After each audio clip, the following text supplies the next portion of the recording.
Just about set for first pitch here at Daikin Park in Houston. The Athletics won round one of this four-game series. And here's the game time weather, which is presented by Santa Cruz Beach Boardwalk. It's been hot and muggy in Houston. It's raining outside, but we've got a domed environment here at Daikin Park. So 84 degrees outside, and the orange-clad Houston Astros are taking the field. Let's not start with them. Let's start with the A's lineup, which is brought to you by your Northern California Honda dealers. It's Carlos Cortez after a tremendous start last night, leading off, followed by Kurtz and Rooker. Langeliers and then Soderstrom. Jacob Wilson will bat 6th tonight. Butler 7th, Urshela 8th, and Max Schumann batting 9th. And it has been quite a road to the big leagues for the man on the mound tonight, and that is Ryan Gusto. 13 starts under the belt of Ryan Gusto. If you count tonight and see the record 6-3 over 76 2/3 innings pitched for the right-hander. And as I mentioned, it has taken some grit and some guts and really just going for the gusto to get Ryan Gusto to the big leagues. And we'll talk about it. So the defense behind Ryan Gusto will look like this.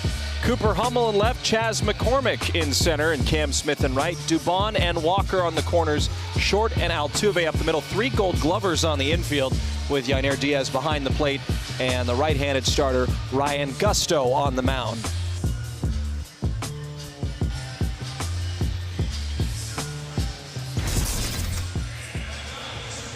Well, we saw Jose Altuve out in the outfield, now back at a position that I think everybody is familiar with seeing him in, a position he is very familiar with, and that's at second base.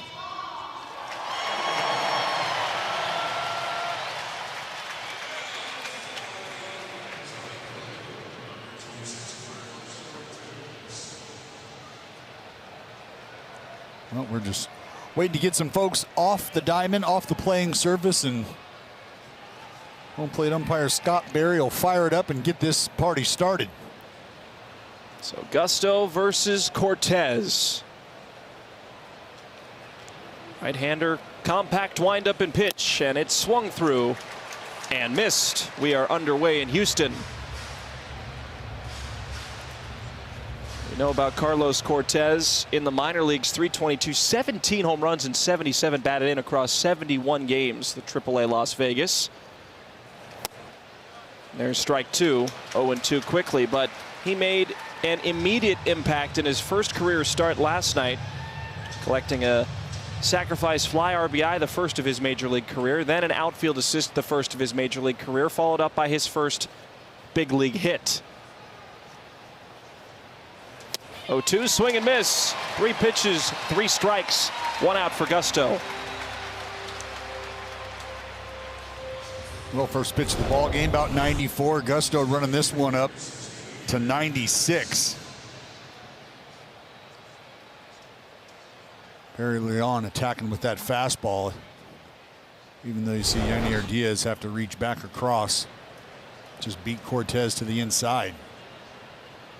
So here's Kurtz now, the DH tonight, fouling away the first pitch. Umpiring crew tonight. Let's start behind the plate. Scott Berry, the home plate umpire. CB Buckner at first. Adam Beck at second. And the crew chief, Dan Iasonia, is at third. So 0-1 to Kurtz is at 288 on the season. And it is steadily climbing.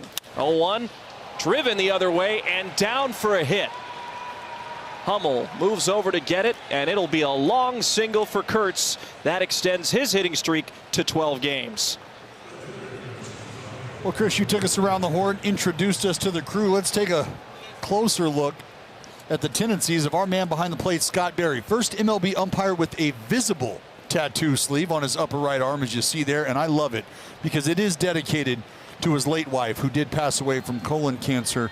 And I think that's a lovely, lovely tip of the cap and a nod, not only by Mr. Berry, but by Major League Baseball as well. I think to understand as they continue to move forward and keep up with the times. You know, we all express ourselves in very different ways, but for Mr. Berry, to be able to have his best friend and his wife with him every step of the way out here on the diamond, I know means a lot to him. 1-0 to Rooker, bouncing ball to third. It goes foul.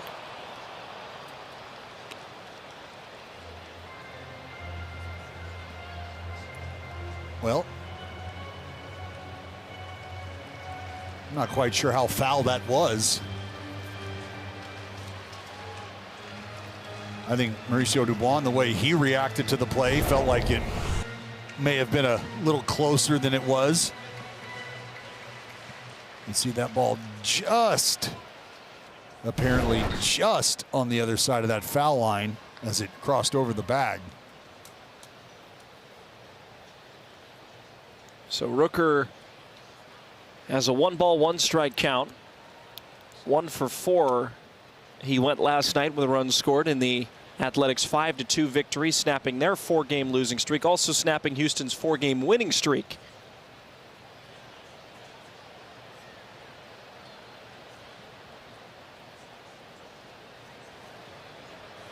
Swing and a miss, 1-2. Gusto coming right after him with that fastball.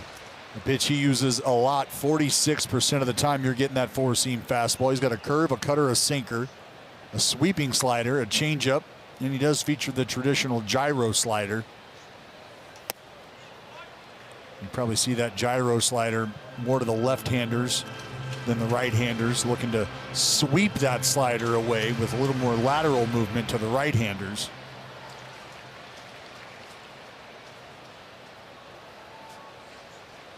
2 balls and 2 strikes to Rooker. But Gusto will fire over to first. Kurtz back in, standing up. Rooker in left field, his 6th game in left this season. So they're steadily getting him out more on the defensive side of the ball this year. It's a good thing to see. Has done well in the corner outfield spots. 2-2 pitch, and he swings through a fastball and misses. Another strikeout for Gusto. 2 away on his 2 strikeouts. Well, we'll take you back to June 16th. Earlier this season, Gusto squared off against the green and gold back in West Sac and had himself a decent ball game. 5 innings, just 3 hits allowed, punched out 8.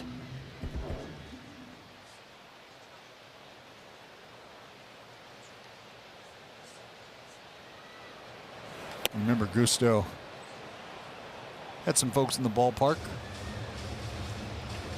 He was born in Santa Rosa, California. Drafted by the Astros in 2019. Called Carolina home. That's where he grew up. Well, which one of the Carolinas? There's 2 of them. North Carolina. Tar Heel territory. You ever been to North Carolina? I would have no reason to go to North Carolina. Whitewater rafting? That seems like right up your alley.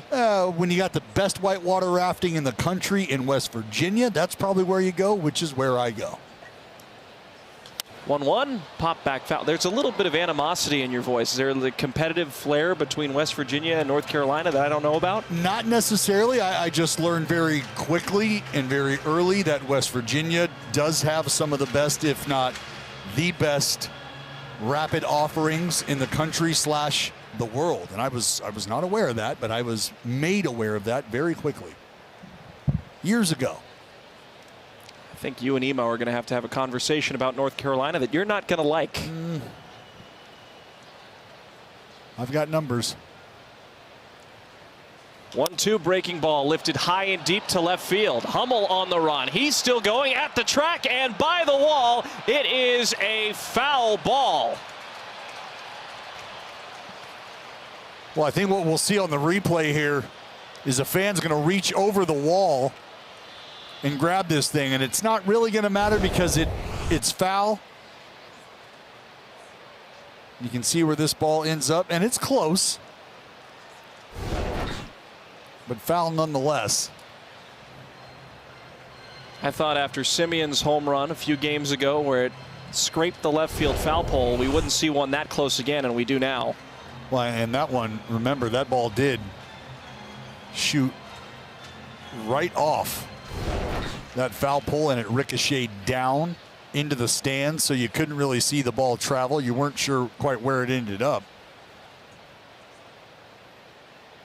Shea's been swinging a hot stick over his last 7, 385 with 2 homers and 7 batted in. It's 10 for 26. Did go 0 for 3, however. The sacrifice fly in the 5th inning last night.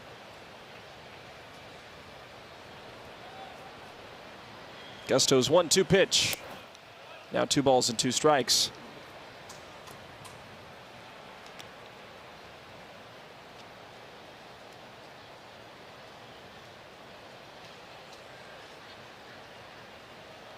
Kurtz on first after extending his hitting streak to 12 games with an opposite field single. Right side open for Langoliers.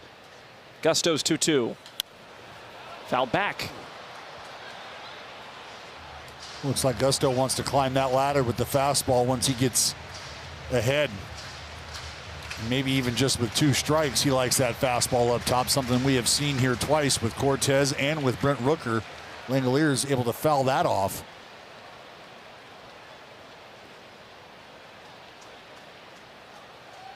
The next 2-2. Sprayed foul.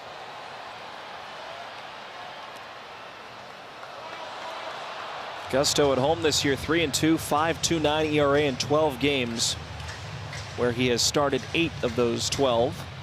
296 opponent average when pitching at home. And here comes pitch number 8 of this battle. Ripped into left, a base hit. What an at-bat by Langoliers, and he keeps the inning going for Soderstrom. Fantastic at bat. Spoil the put away fastball a few times. You finally get him to come back down into the strike zone. And Shea put a great swing on it. It's one of those battles where if you're Gusto, you almost just kind of got to take a little walk around the mound, try to gather yourself a bit. You don't want to let the frustration of that at-bat leak into this at-bat here, especially with 2 outs. Tyler Soderstrom, who can hurt you should you leave that mistake middle. Very good fastball hitter. And a breaking ball laced into the alley at left center. McCormick on the run. It drops down and goes all the way to the wall. Kurtz will score. Here comes Langoliers, and Soderstrom has a 2 RBI double. The A's lead early. And Sodi all over it. Gusto just trying to get ahead. Probably thinking quality pitch, first strike in his mind. And Tyler Soderstrom was waiting. And the fact that Sodi able to stay on this breaking ball that was elevated up, out. I mean, that's away. McCormick can't get to it. He can't even knock it down. That ball gets all the way to the wall. 2 runs come around to score. And now an opportunity for Wilson, who takes low. Tyler Soderstrom collects RBIs 58 and 59 of his season. The A's lead 2-0 now. Wilson batting in the 6th spot. Hitless over his last 4 games, looking to change that here and now in a successful first of offense. There's the first strike, 1-1. Well, again, Sodi just staying on it, but very awkward effort there from McCormick, who not only wasn't able to get to it, but even just stop it. He seemed frustrated with himself after the ball landed. Hummel was there to back it up. Well, you saw the way the ball hit, and it sort of checked up instead of bouncing and continuing its flight. And I think that's kind of what caught him by surprise. 2-1 to Wilson. Fouled back right above us. 2-2. Well, for Jacob, you saw that 311 average. It's still one of the best in Major League Baseball, but his average has dropped 28 points since the start of July. Had an off day last night, now batting 6th here tonight. You can see the note, no hits in his last 17 chances.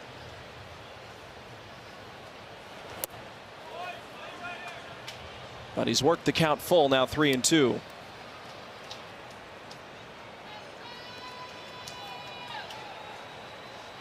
An opportunity here to get a big 2-out knock, keep this line moving. See where he sits right there on that average list. 5th in baseball. 3-2 payoff pitch, ground ball up the middle and through for a base hit. Soderstrom will come around to score, and Wilson has an RBI single. It's 3-0 early. And this is what happens when you're able to get base runners early at the beginning of the ball game. Feels like it's just a little drop of blood in the water, and then the Sharks start to circle, and that's exactly what happened. Nick Kurtz drew blood with a knock. Langoliers came up, took a bite out of it himself. Soderstrom followed suit, as does Jacob Wilson.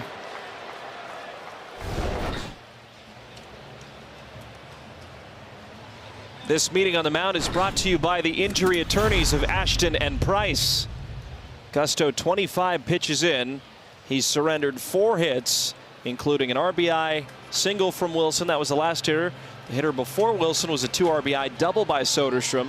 And the A's have a 3 spot in the first. Just what you want to see after a nice complete win last night at 5-2 over these Houston Astros, who are atop the American League West. Well, if you can get base runners early and you can push them across, I mean, I think it's fairly obvious, but you give some run support to your guy on the mound who's yet to be out there. Kind of puts him in a little bit of a different mindset.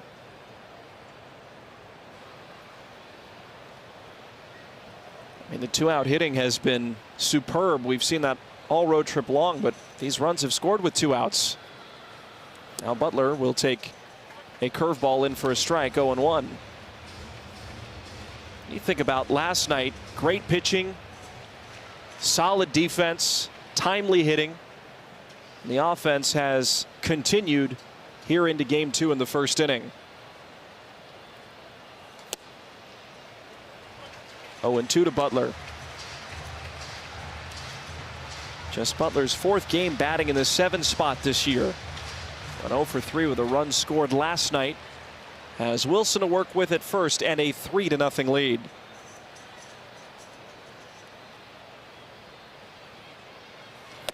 Well, we've seen Wilson move his way up and down this lineup at times, and I think if you remember how things were going early, it was about finding a spot for Jacob Wilson, maybe behind some guys who were also swinging the bat well, because they would be on base, which meant RBI opportunities for the man with incredible bat-to-ball contact skill. Gusto tried to sell strike 3, nobody buying. Not a bad spot, but it forces Gusto to have to fire across a 30th pitch this inning. But that'll wait as he tosses over to first. Wilson back in, diving safely.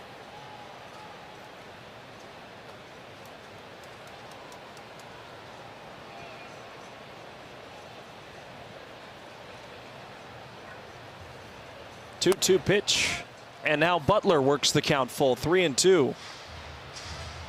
Another good at bat here.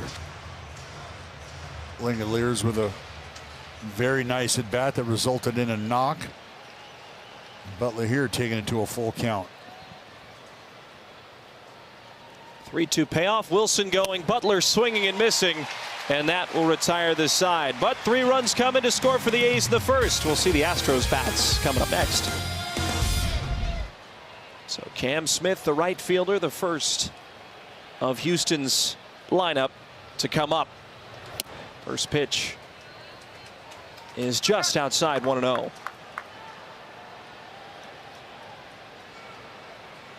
Smith hitless in his last 3 games with an at-bat. He went 0 for 3 last night.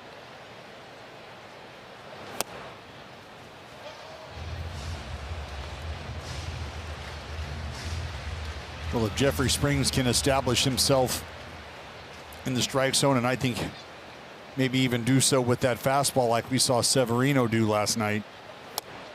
And there it is. I think he can very quickly put this Astros lineup on the defensive once again. Severino had no problem establishing the inside part of the plate last night, and he found a boatload of success. As Springs gets a swing and miss from his changeup. And that pitch, despite the losing effort in Cleveland, looked good against the Guardians. Sure did. And I think, as we kind of highlighted, his first few starts of the month of July and how they went, and coming off that little dust up with the guards. It's that pitch right there, the changeup, that I think has helped reinstill some of the confidence for Jeffrey Springs. You go out there with your main weapon and you know it's working, you feel like you can beat the world. 3-2. Smith, blooper to center. That'll drop down for a hit. Leadoff single for the Astros right fielder.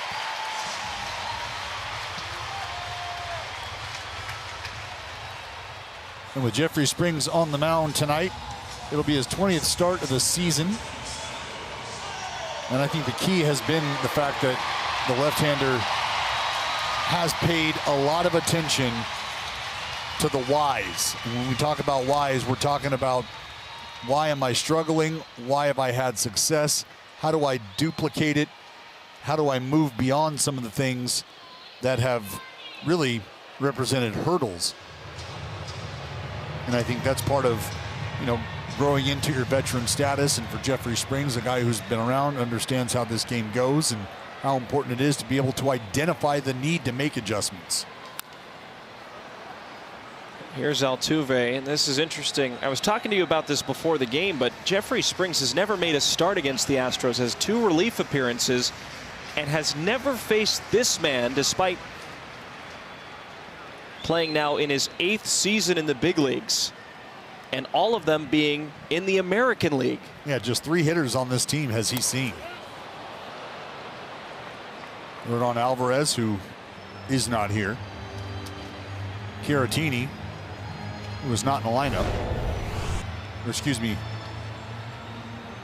is Altuve waving at the bump, but we'll see right after Altuve. And Trammell. Yep, who is not in the lineup. 0-2 pitch, bouncer foul. Well, here's the A's defense tonight behind Jeffrey Springs.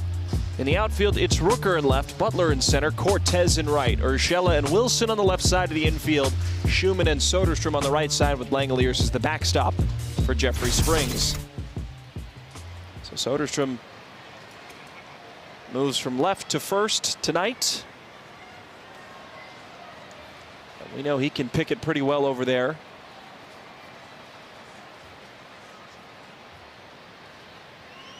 Oh, 2 to Altuve. Fly, foul, and out of play.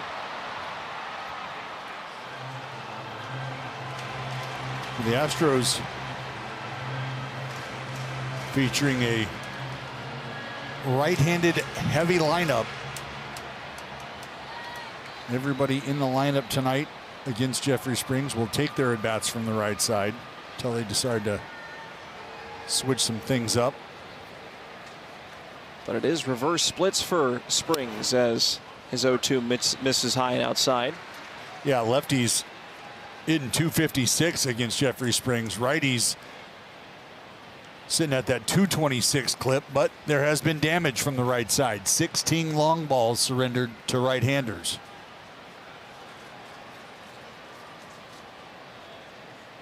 One-two pitch, ground ball to third. Gio gets rid of it quickly. On to Schumann, over to first, and a 5-4-3 double play. Gets the first 2 outs of the bottom of the first inning. Well, and sometimes you just got to switch things up a little. Lefties, righties, maybe a different way to attack. And our friends over at StatCast, powered by Google Cloud, are going to give us a peek at how the lefty does attack lefties and righties differently. You see the slider usage on the left-hand side against the left-handers at 179. And that's, I think, one of the key points. How you start to deploy your arsenal. And I kind of touched on it with Gusto. And you've got a sweeping slider. You've got a gyro slider, but you can see against righties the batting average on that slider, 321. Left-handers, well, they just don't see it quite as well. So I think it stands to reason. Line drive to center. In comes Butler, and on the run he makes the catch. So Springs faces the minimum. The A's lead 3-0. August is in Ring of the Action. You can get ready for explosive fireworks, exclusive gear, and more. From backpacks to hats, there's something for every fan. These can't-miss promos won't stick around for long. See what's coming and lock in your seats at athletics.com/promotions. Going to be a busy and fun month of August for the Athletics, and fun month for the fans as well. The A's lead 3-0 here in the top of the second with Urshela and Schumann at the bottom of the order coming up before turning it up to Cortez for a second time against Gusto. Fired in 31 pitches in the first inning and did surrender those 3 runs off of 4 hits. 2-0 to Gio. Tipped into Diaz's glove, make it 2-1. Urshela had a great game last night, going 3 for 4, just his 3rd 3-hit game of the year. And the last time that happened was on April the 24th against the Texas Rangers. Popped up high in the air. Walker moving into foul territory and making the catch. 1 down.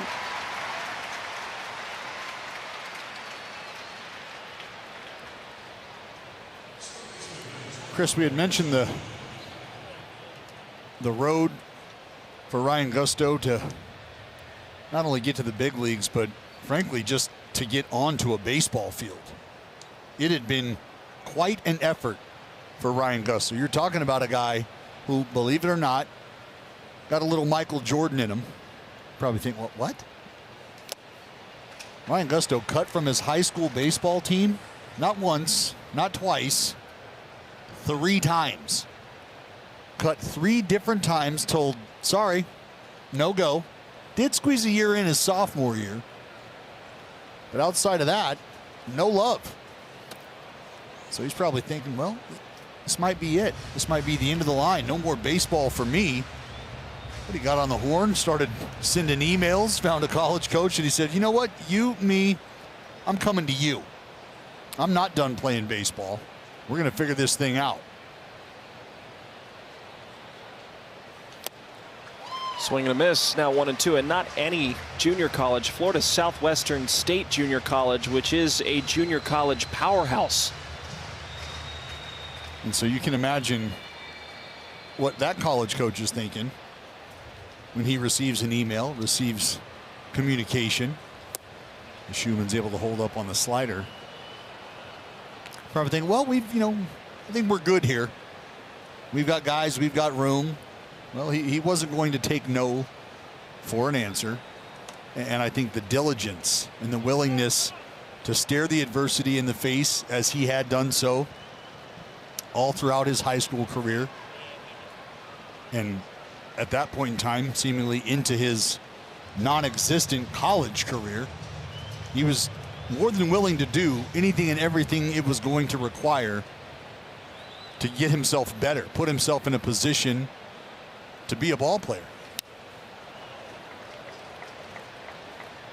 And when you start thinking about a guy who sitting on the mound today in the big leagues, 6'4", 230 plus pounds, trying to figure out who he was physically, growing into his body, right? Just didn't have the stuff. You're that big, laying 84, 85 mile an hour fastballs in there. You're not catching too many folks' attention.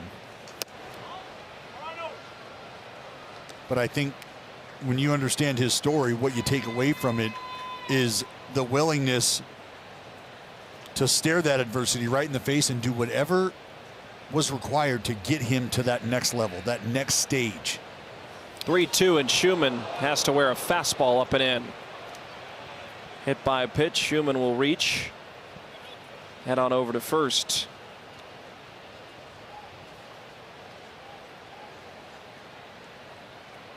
Well, 3-2, you'd rather this one just kind of sail up and out as opposed to sail up and in. Shoe going to wear that one right on the rear deltoid.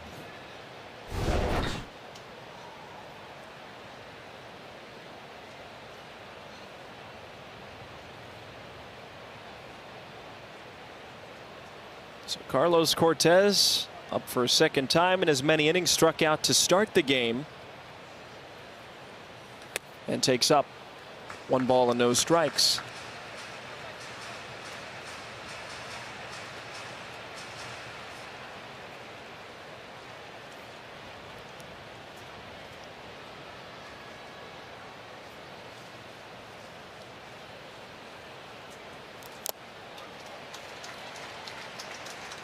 He got Cortez with that same fastball first time around.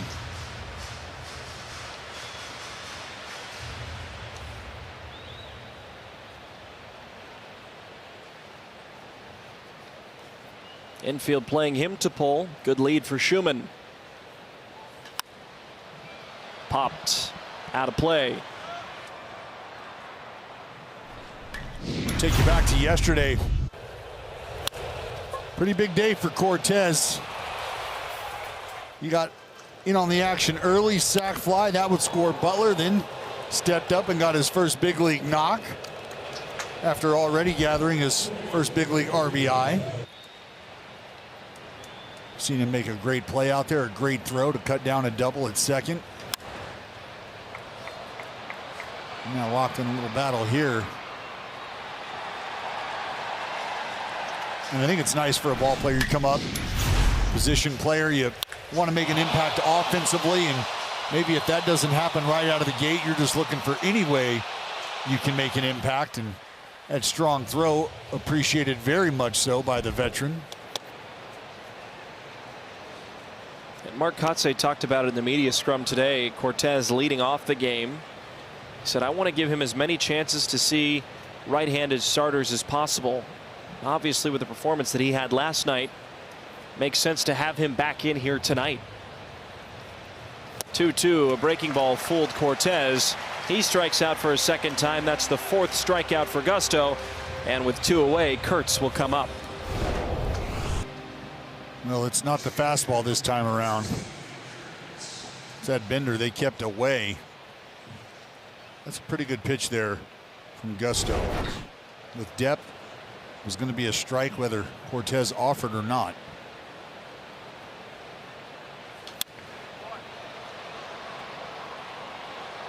Well, Kurtz has certainly been a bright spot for the Athletics. It's time now for the Blue Moon Light bright spot. And when you look at Kurtz in the American League, he has certainly made an impact on the baseball. 38 extra base hits since April 23rd. That's the day he made his major league debut.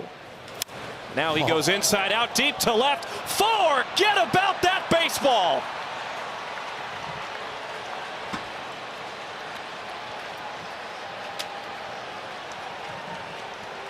Come on. It's ridiculous. His 20th of the year, make that 39 extra base hits for Kurtz on the year. And that is a screamer to left. 5-0. Chris, this ball is just sort of flipped out of the ballpark by Nick Kurtz. I mean, that's an 82-mile-an-hour backdoor breaking ball that he absolutely melts.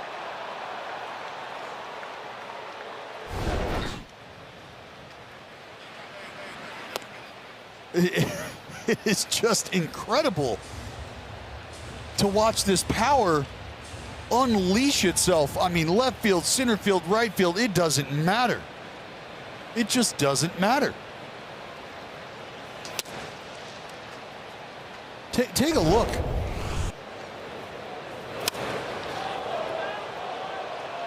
I tell you, if you close your eyes and just watch the ball flight, and how about pops?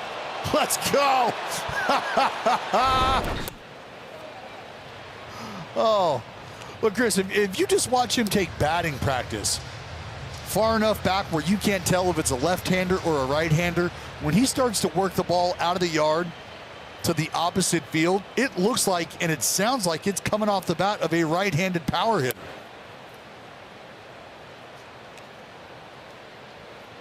I mean, how about this? Opposite field home run leaders by left-handers. Nick Kurtz, top of the list.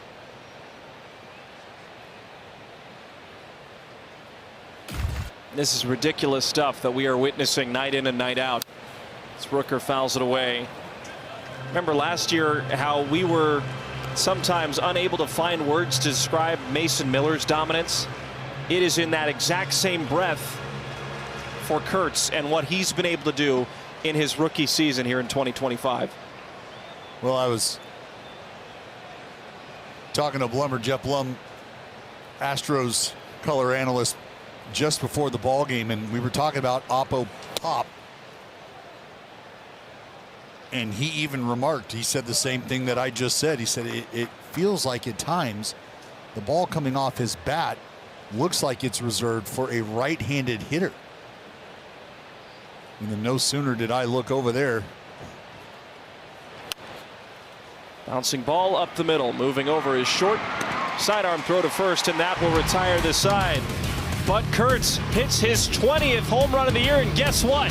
It's to the backside in a big, loud way. The A's add 2 more and lead 5-0.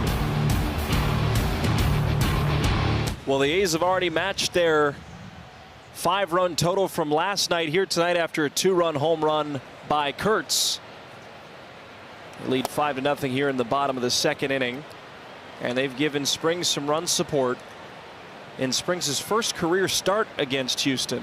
You have to turn the clocks back all the way back to May the 2nd of 2021, where Springs was with the Rays when he last faced Houston.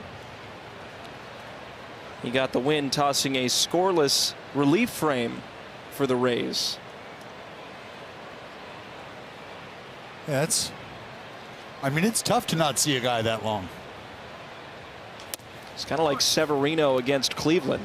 He had to go all the way back to 2018 before his last start. And speaking of Severino, you're touching on something important. His dominance in his start en route to his 4th win of the year last night.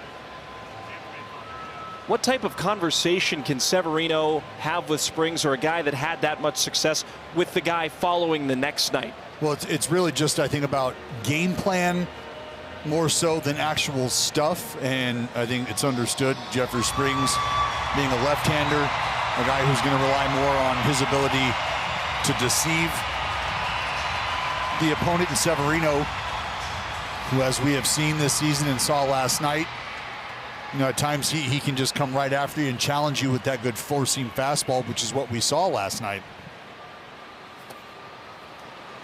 And so I think for Jeffrey Springs, you know, it's just a reminder how important the fastball can be, especially for a guy who goes about his business the way that this left-hander does with that changeup.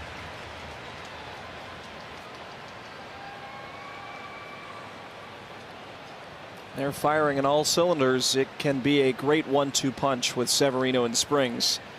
He has Walker at 2 balls and 2 strikes. Here's the windup and pitch, and he strikes out Walker on the changeup. Luis Severino has set the tone for the Athletics in this series. He's our in-shape endorphin player, and it hasn't just been this series, but over this road trip. Well, for Severino, we understand how important for him it is to be able to go out and settle in early, feel comfortable early. And over his 2 starts in this road trip, I think he's not only been able to do that, but I will continue to harp on his fastball usage. And we watch guys try to work their way through a lineup first time through, at times with, you know, just the variations of the fastball, whether it's trying to sink it and run it in right on right. Maybe you throw that cutter against the left-handers, try to straighten them out with that 4-seam fastball.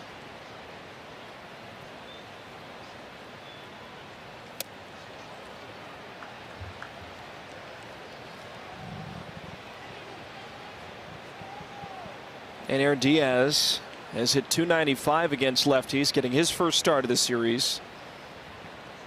Did have a pinch hit opportunity in the 8th last night. One hopper to short, retreating Wilson. Here's the gun and the stretch on the other end. They get Diaz. by a half step. Yeah, Wilson right on the cut of the outfield grass. See a little bit of a soft one-hop liner. Jay Willie, once he corrals it, he's going to rear back and fire away.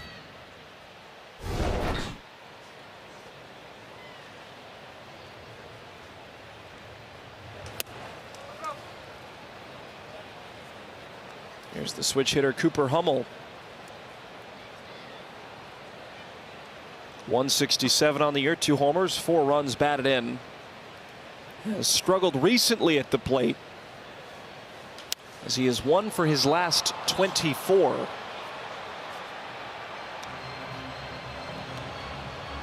Yeah, that is tough sledding.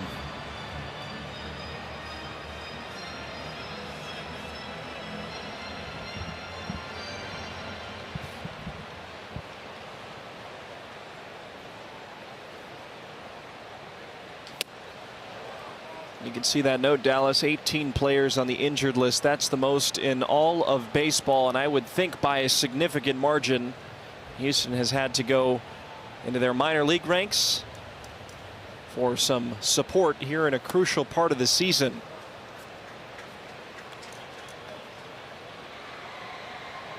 Well, that's why player development is as important as it's ever been. You start to get to the latter portion of the season, should you need help, you'd like to think that you have a viable crop of talent to choose from. But I mean, 18 guys on an injured list. And we're just a few spots away from having a full roster worth of injured players. 3-2 payoff pitch. Hummel fouls it off of Langeliers. And I don't care how deep your minor league system is. I don't care how talented your minor league system is. When you start talking about having to dip into it to that extent, and maybe even going outside of the organization because just how rosters work, you just don't have the pieces in place. 3-2. Fly ball to left center. Lawrence on the run. He closes the gap and makes the catch. 1-2-3 inning for Jeffrey Springs. The A's lead by 5. Top of the 3rd inning. Athletics lead 5-0. Chris Carey, Dallas Braden here in Houston. We have seen an early offensive surge tonight. You think about the whole road trip, the A's struggled to get hits in the 1st and 2nd innings. That has not been the case tonight. Already racked up 5 runs off of 5 hits. Langeliers is responsible for a hit and a run tonight.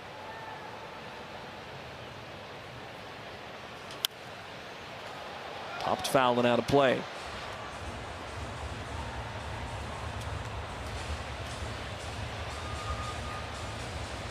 It's a very special weekend for the game of baseball.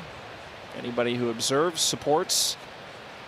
Of course, the Athletics are wearing their typical batting helmets, but if you see Houston's caps, there are patches on the right side to commemorate the National Baseball Hall of Fame in Cooperstown, and all of the inductees, past, present, and future, as Gusto strikes out Langeliers looking. So there's that patch, Dallas. National Baseball Hall of Fame. And quite an impressive group is going to be inducted into Cooperstown this weekend. Well, and there's that patch on those Kelly green lids for the Athletics, and you're right, Chris, it is a wonderful time of year.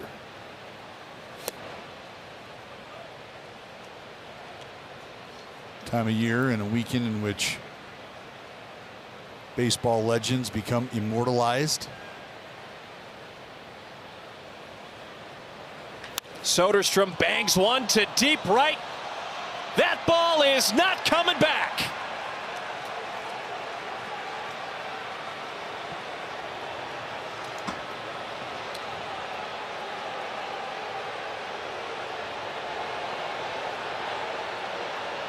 And the Boo Birds are out in Houston. Soderstrom's 19th of the year, his 60th RBI.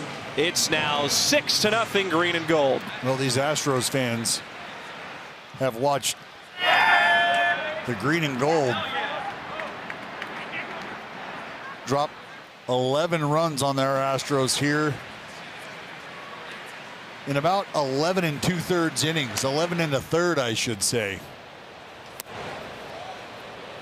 And Tyler Soderstrom, remember he had that RBI double his first at bat.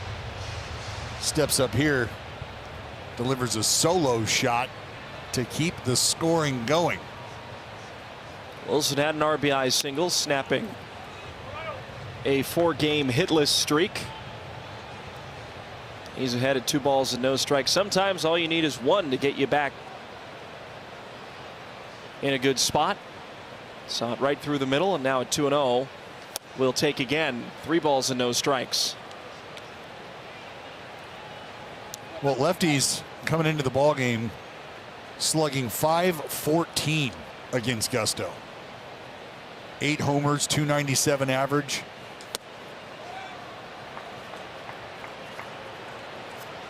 Jacob Wilson able to work the free pass. Let's take a look at where this pitch that Sodi rode out of the yard was. 86 miles an hour, right on a tee. How about a Sodi pop to quench your thirst?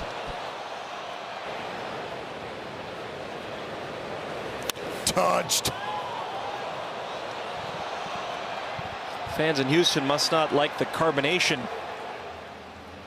Yeah, they're a little frustrated right now. How about Soderstrom and Kurtz each homering in this game, right? Soderstrom obviously did more than enough to earn the starting position at first base, has had to move across to a different position with Kurtz and his ascent.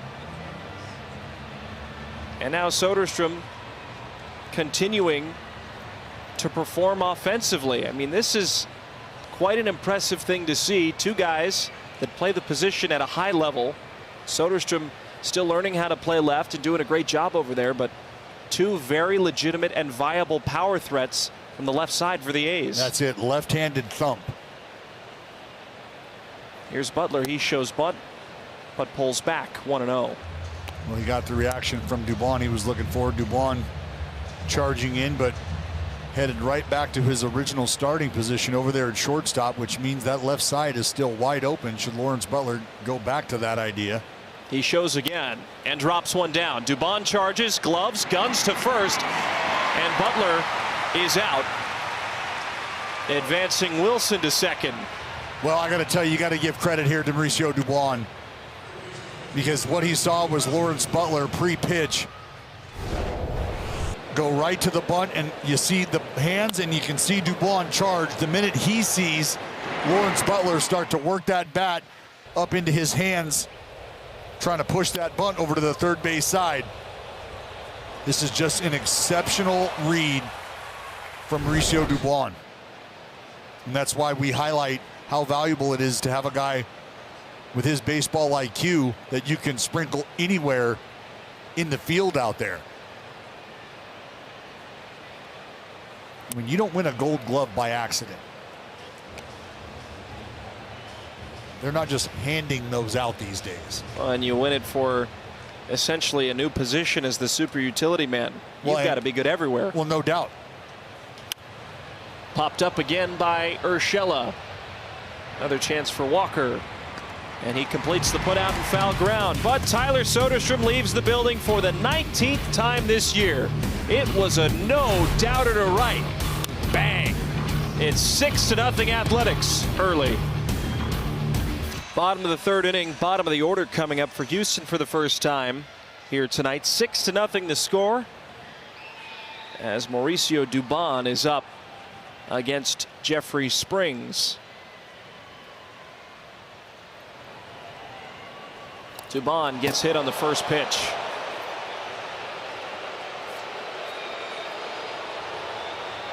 Springs missed his spot, and Dubon is aboard.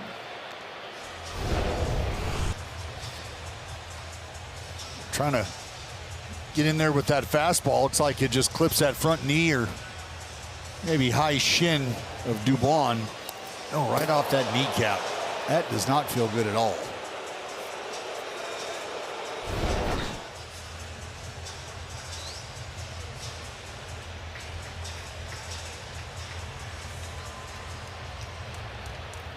Dubon gonna take his time heading down to first base.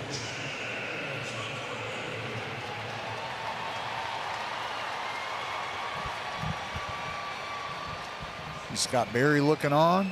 All right, here we go. Here's Chas McCormick.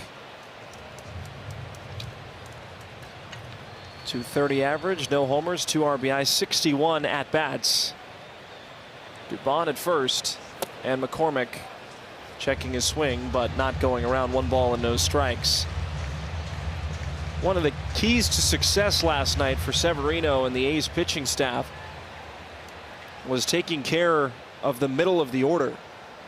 3 through 9 last night when it combined 2 for 23.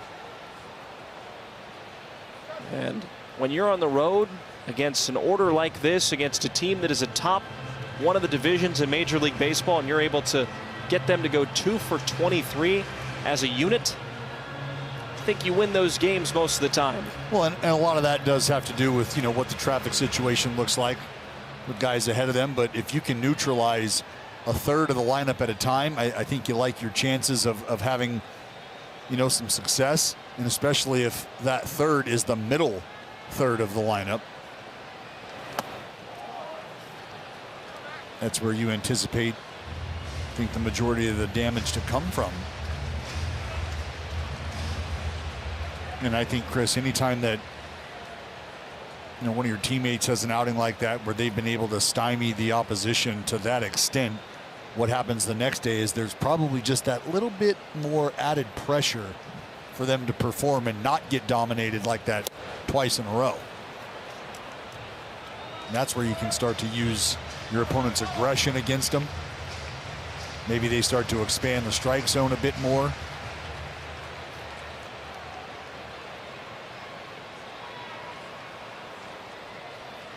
Springs from the stretch. Line drive off of the pitcher. And McCormick's going to be safe.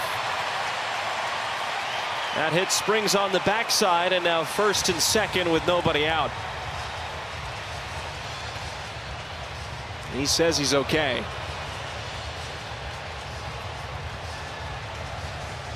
Well, I think it caught him in an area where there may be a little more cushion than in some other areas.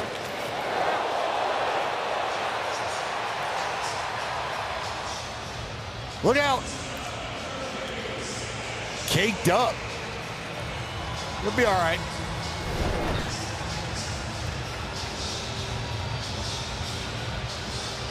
It reminds me of an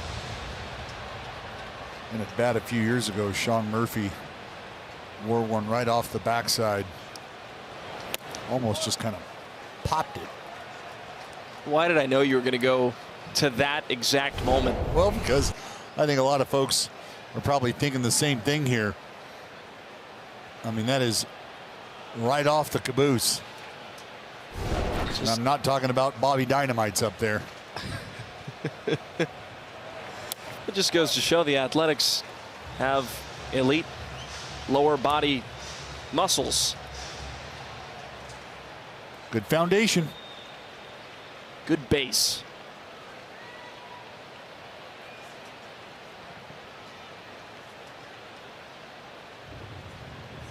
Throw to short. Now 3 balls and no strikes, and Springs running the risk of loading up the bases for Cam Smith waiting on deck.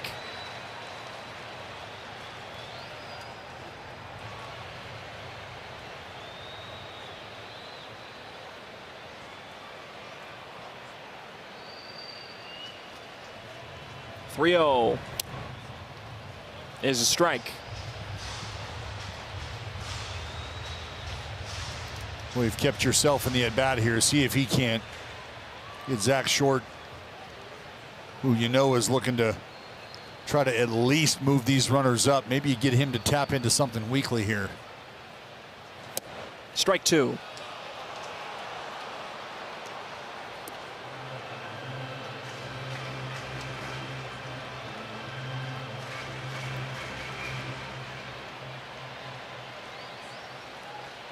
Schumann shades the second base bag, now backs out a bit. And the 3-2 pitch is swung through and missed. So Springs gets his second strikeout of the game in the first of the third inning. One away. Well, and you go back to that 3-1 fastball that he dotted at the bottom of the zone. You could see Short and the way he took it, sort of leaning out over the plate, maybe not a real strong interest in firing. And I think Langoliers and the left-hander Jeffrey Springs recognized that and said, you're getting another fastball. I just don't think you're ready to hit. Smith bouncing ball back to Springs. Quickly to second. Schumann on to first, and they get out of it. 1-4-3. Springs got exactly what he wanted. It's 6-0 A's through 3. We are in inning number 4, and the Athletics lead 6-0.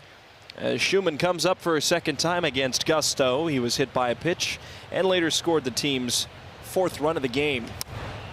Check swing foul, 0-1. Well, Max Schumann started the game at shortstop and led off last night, playing second base and batting 9th tonight. Has been such an incredible piece for the Athletics. So he takes high, 1 ball and 1 strike. And Mark Kotze said he fills that number 26 spot on the roster perfectly. Sometimes there are days you want to start him, but you know he's going to be a confident at-bat later in the game, and Schumann is earning more and more opportunities. He made a nifty defensive play at second base against Texas, turning a double play. And then now here, had a hit last night, playing over at second tonight. Now he grounds it to his counterpart Altuve at second, 1 away. Let's check out our T-Mobile coverage cam. We highlighted Jeffrey Springs and his ability to keep the opposition off balance. Sometimes when you do get that weak contact, you've got to be able to defend yourself and get involved in the mix, and he does. Come back to right to him, fires it over to second base, and he gets that inning-ending 1-4-3.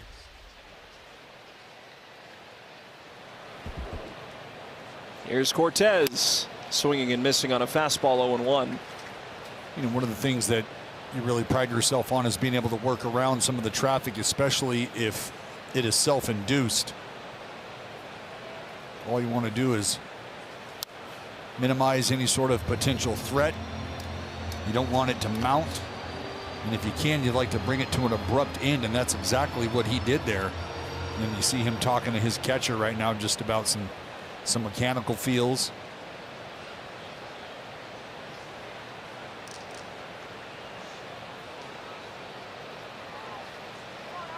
Oh-2 into center, a base hit. Good 2-strike approach by Cortez, a 1-out single, and that'll bring up Kurtz. Well, and you can see where they're set up. They want this up, out of the strike zone, probably on both accounts. Extended away and elevated. They get neither. And what Cortez gets is a fastball that he can put in play. Kurtz 2 hits, a homer, 2 RBIs, 2 runs scored.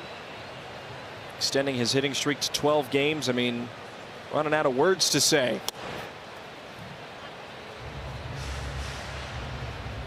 Well, just watch then. Because it is a thing of beauty every time he steps to the plate. You're just waiting for something different to happen. I mean, we mentioned it. This is a guy doing things that you're just not used to seeing, especially with guys his age.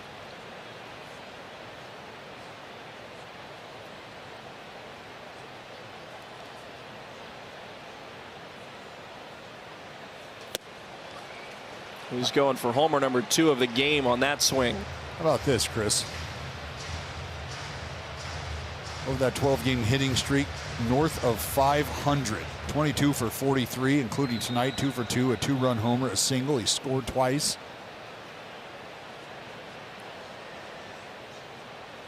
One, 2, high in the air, deep left center field. Traveling back is Hummel, and it is off the wall.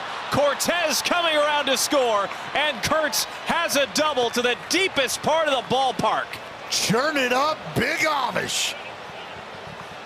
A swing as smooth as butter, baby.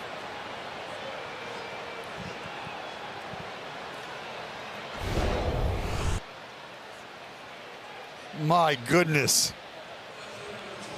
I mean, you close your eyes and squint, it's almost like it's a sprinkler up there because it just continues to spray, spray, spray in all directions. And Nick Kurtz picking on the left side here recently. And that RBI double is going to help Joe Espada make his decision. Gusto gone. A's lead 7-0. We're back here in Houston, and it's been all A's tonight. RBI double from Kurtz, his third RBI of the game, his second extra base hit of the game, his 40th extra base hit of the season, and it's 7-0 with Rooker coming up.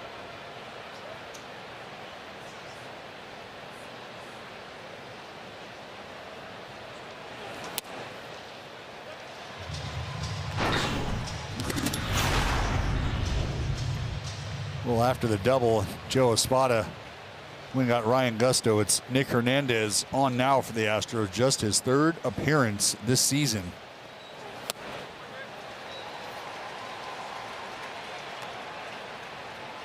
And Chris, I know we've been watching what Nick Kurtz has done here recently, and I think it's really starting to take hold across the game.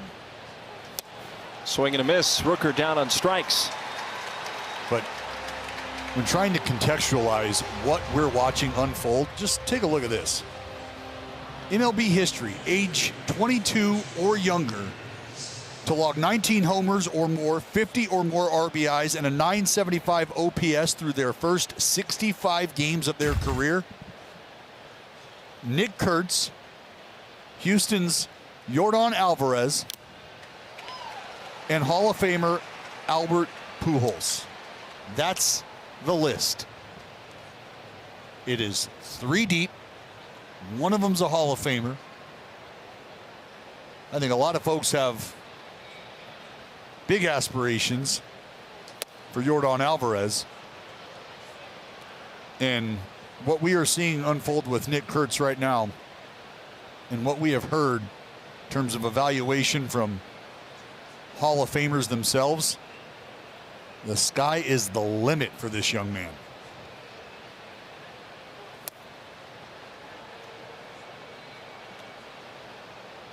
And it has been amazing by the athletic scouting department. They have been open and honest, saying that if they had the #1 pick last year, they would have gone with Kurtz. And Kurtz has more than played the part. 2-1. High in the air to deep left. Shea Langoliers has homered, and it's a 9-0 game.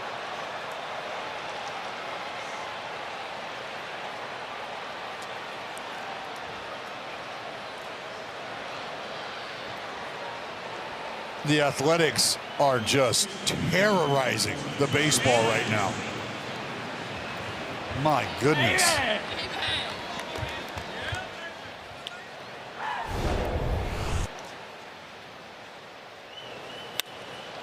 Breaking ball elevated. Able to go up and get around it.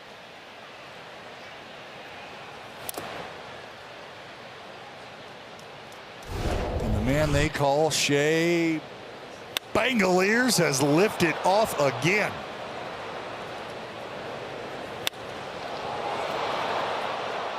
To the deep part of the Crawford boxes. Soderstrom had a home run last inning. Now he's ahead at 2 balls and no strikes. He, like Kurtz, has a pair of extra base hits and 3 RBIs tonight, as well as 2 runs scored.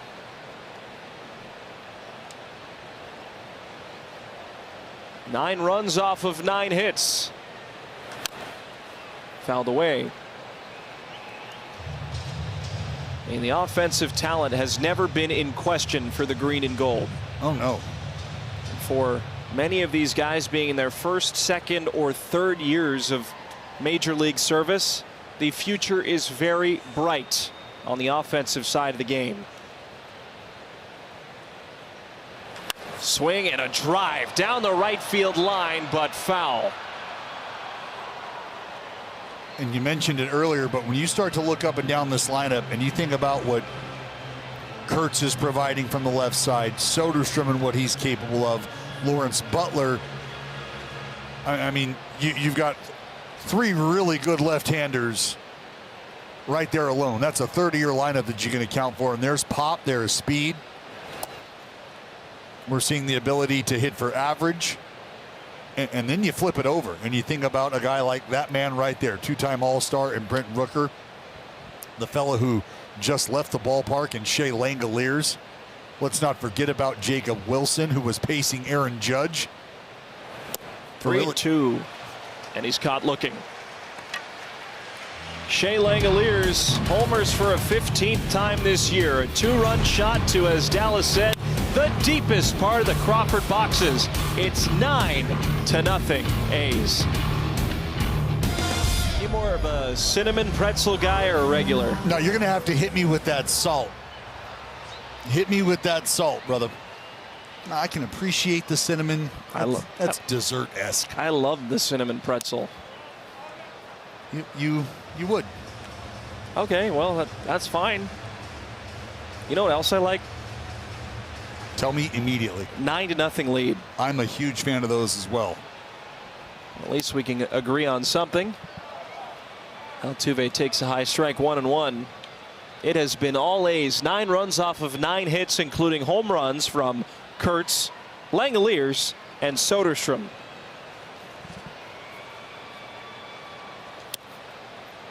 Yeah, old Yainer Diaz behind the plate for the Astros just hasn't caught many baseballs tonight. They've ended up over the wall, off the wall, up the gap.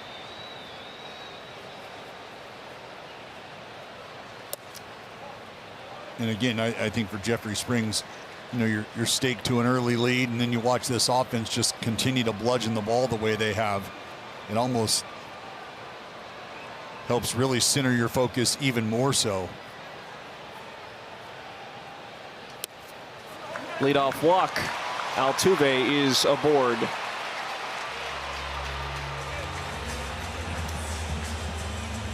Here comes Victor Caratini. Well, you were talking about Yainer Diaz not catching many baseballs. Well, there have been a few people wearing orange catching a lot of baseballs. The problem is they're over the wall. Yep, on the wrong side of it. Those are called souvenirs.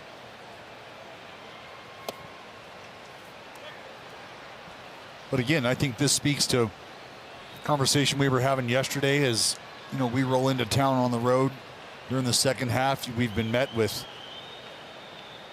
you know, a lot of compliments for what this offense looks like. I think people all across the game have either heard of and are now watching the talent that they've heard about. And it's, I think the fact that it's coming from some of the places that I think initially put folks on notice about this lineup. We just showed you Tyler Soderstrom. Remember the home run barrage early this season? I mean, he's at 19. But then, as I mentioned, with what Jacob Wilson has done all season long, pacing Aaron Judge, early conversations about, you know, how long would they be able to hover around that 400 average.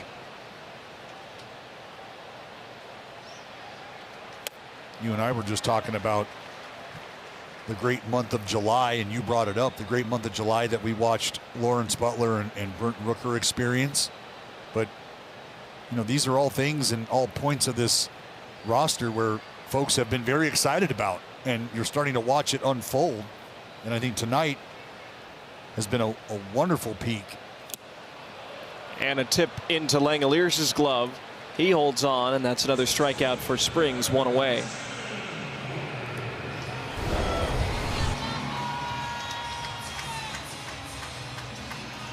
Springs on a string. That's exactly what that changeup is. I feel like there's a slight fabric of DNA that extends from the hand to the baseball with Jeffrey Springs. You're watching him just manipulate that thing at will. Dallas, do you think that there's any sense for this team after being swept by the Rangers? In some ways, there were some frustrating plays that took place. They took that anger into this series against Houston. Well, as a competitor, you get frustrated when you're not executing. And when you're not doing the little things that you know you just have to do to play a clean game, a clean brand of baseball, which is what you're trying to do. You almost have that moment where you just say to yourself, what just happened over these last 72 hours? Just, we can't let that continue to happen. We all agree? Yes. And I know folks at home are thinking, well, does that really happen? Do you get together and have well, to an extent, you have those team meetings that we know have occurred throughout the season. But there's really no need to have to bring the room up and discuss things like that. They're professionals. They know what's at stake. They know what they need to do. And it's ball games like this that make you feel good about being able to get back to the brand of ball that you know you can play.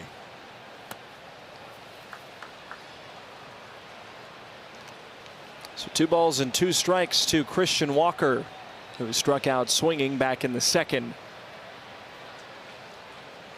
Springs at 57 pitches. Altuve on first. Soderstrom holds him on. And the 2-2 home. Walker is caught looking on a changeup at the bottom of the zone. He's not happy with Scott Berry, has a few words and heads back to his dugout. And maybe a few more. Well, he went down his first at bat, flailing at the changeup. Can't pull the trigger on this one, but it doesn't matter. Scott Berry saw it for a strike. And Christian Walker is going to agree to disagree. Bouncing ball to short. Wilson grabs it, flips to the covering Schumann at second, and that will retire the side. 9-0. The A's lead. They're looking for more. So Jacob Wilson to lead off the 5th. The A's up 9-0 in game 2 of this 4-game series against Houston. First pitch high from Hernandez. 1 ball and no strikes.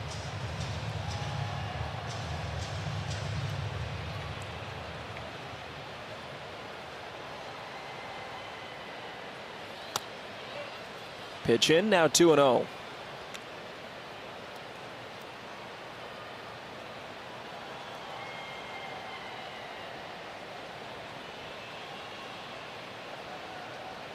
Wilson ahead in the count, and Hernandez to the plate is a big swing and miss. 2-1.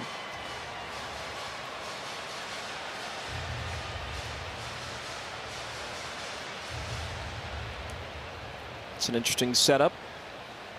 Well, he's extreme third base side. 2-1 pokes the bat head out, goes foul. And you're seeing him create a little torque. You see him in the way the angle of that back foot is, almost at a 45-degree angle there.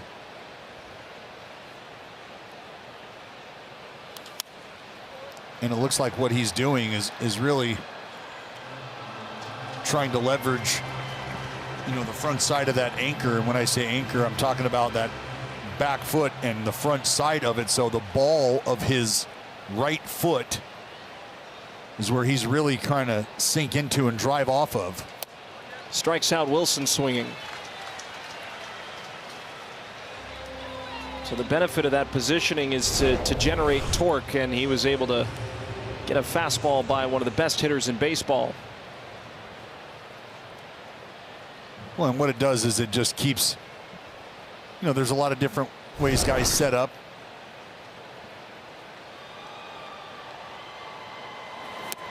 But what it does for him is, you know, it gets, we talk about getting into your glutes, getting into the lower half. as you start to work down the mound.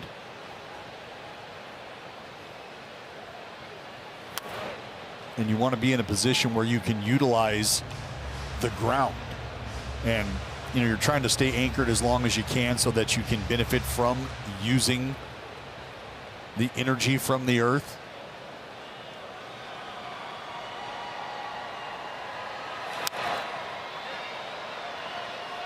And with that front leg cocked the way it is, what that's doing is just trying to reinforce a cue for him, which is just trying to stay closed, trying to stay linear down the slope.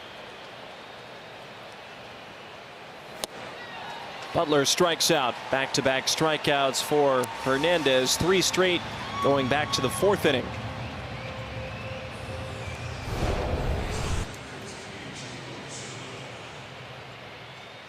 Slider kept it just slightly away, but caught a lot of the strike zone. Gio has a pair of pop outs to first in foul ground. He's 0 for 2 and swinging and missing on a fastball. 0-1. And with that slider, you can see again Hernandez on the third base side just trying to create a tough angle on these right-handed hitters.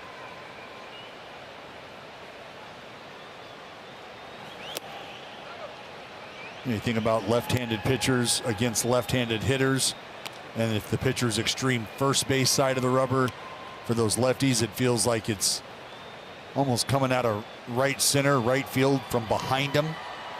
Just an uncomfortable visual.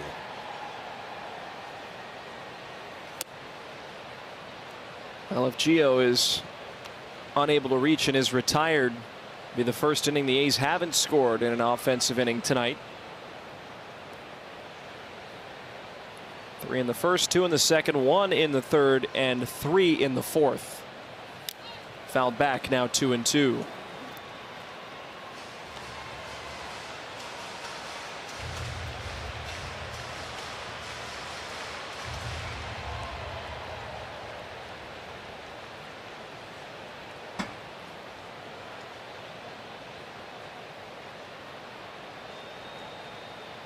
Hernandez is set, and his 2-2 pitch is outside. 3-2. Well, no reason to stop at 9.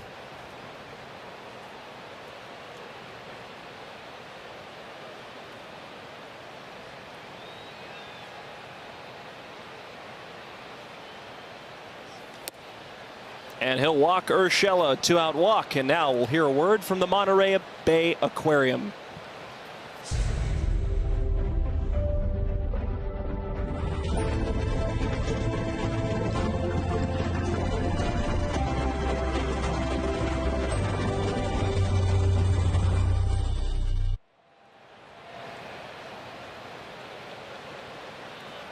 Schumann up.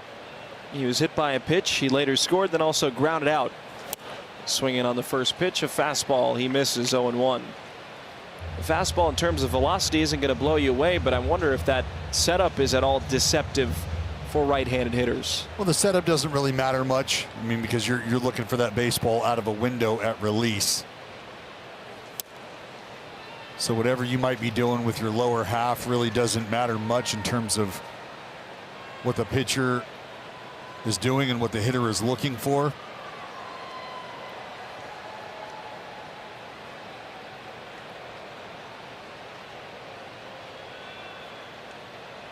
Oh, 2 lifted in the air to left.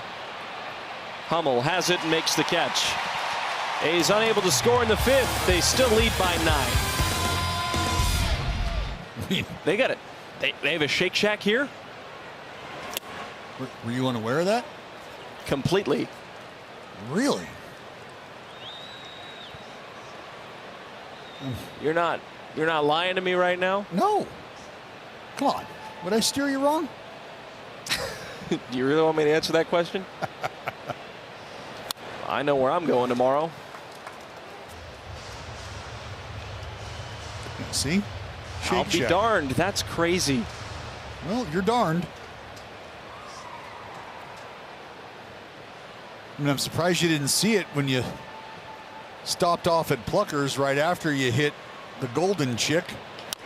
Well, that was in Dallas. Bouncing ball to Wilson. Strong throw to first. And one is down. But you know me, I love to get out and explore. Yeah. Yeah, you do. You guys don't call me Christopher Columbus for nothing.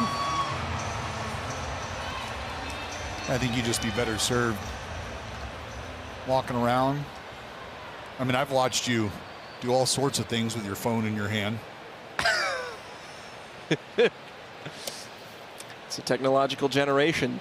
And you can't say that you don't use your phone either. No, there's a world unfolding right in front of you, you know?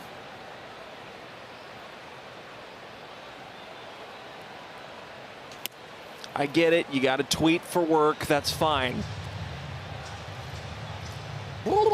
I did have Pluckers in Dallas, and it was good. Delicious. It was good. You didn't want to have it with me, and that's fine. You had eyes for something else. Some breaded up chicken. Well, they have breaded up chicken fingers there. They just say it's boneless wings. They're these 3 massive tenders that are boneless wings. And we all know that boneless wings aren't real wings, so. I think they're delicious. Oh no.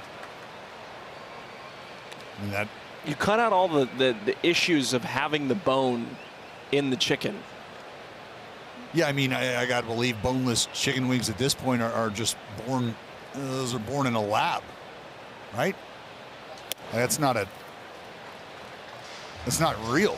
I mean, the bone provides integrity. It provides structure. It provides flavor. It's a handle. You're talking about eating food from a lab. Multi-purpose. If we had a shot of what you're eating in this booth right now, the gummy clusters that you're crumbling up now and hiding. Huh? Yeah. Corroding your body with high fructose corn syrup.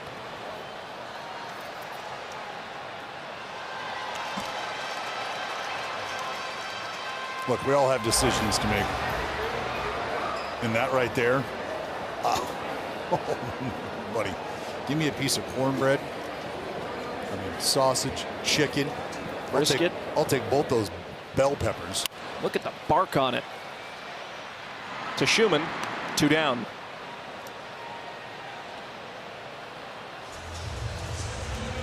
Oh, there they are.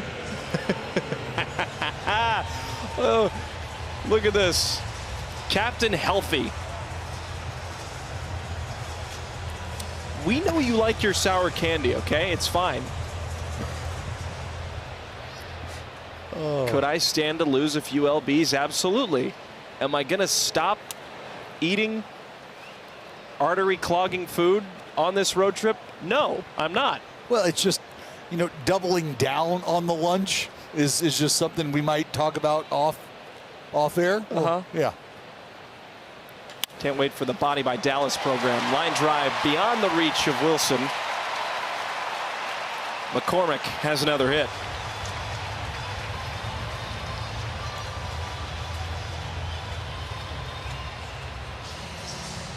Well, a ball game like this, if you're the Astros, you're just trying to do whatever you can to either get an inning going or keep an inning going. At this point, you'd like to get the guy who has kept you off the scoreboard out of the game. The Jeffrey Springs at just 71 pitches, 72 on its way, right in line with his body of work.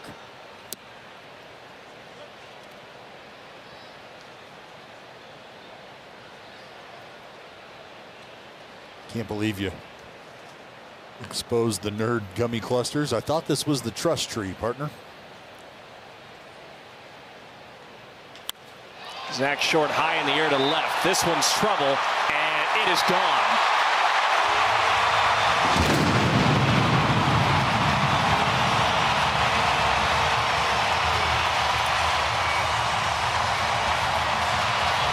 Short's second home run of the year. And the Astros get 2 back. It's 9-2.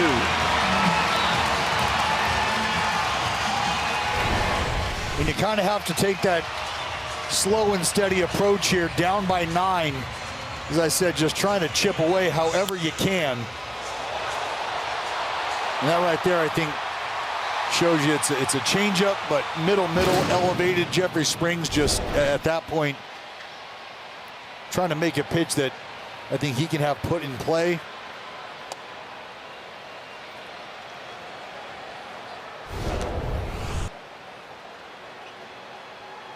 Almost had it. Oh! Came down hard on that railing.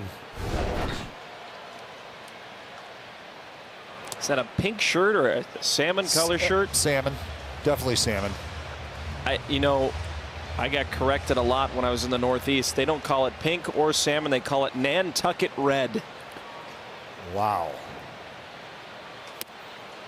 Did you ever peruse like a Home Depot or a Lowe's and just hang out by the paint swatch section? Looking for Nantucket red? Nope. Chartreuse, periwinkle, lavender, Nantucket red.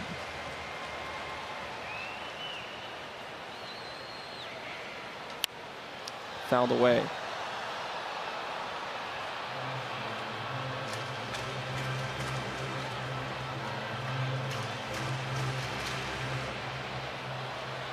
So Springs at 77 pitches, 1 strike away from finishing the 5th with a 9-2 score. 1-2 pitch. Change up low, 2-2.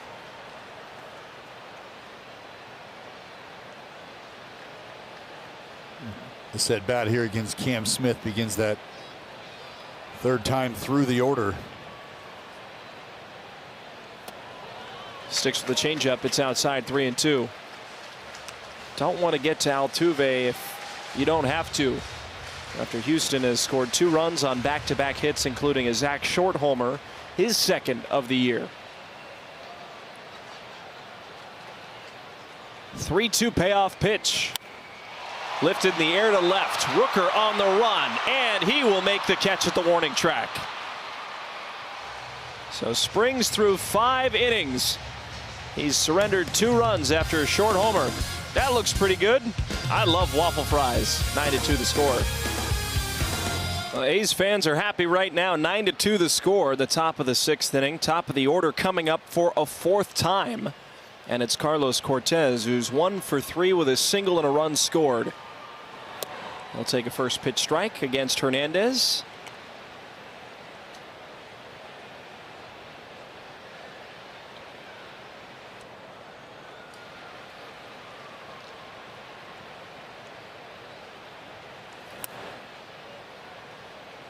Ball and a strike. Cortez, 2 hits in his first 2 career major league starts. Did have his first career major league run scored after that single in the 4th inning.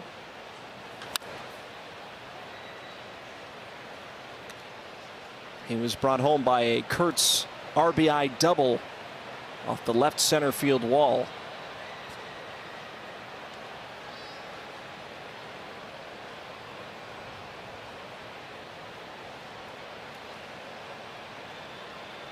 He has had himself a ball game already. Taken low, 2 balls and 2 strikes.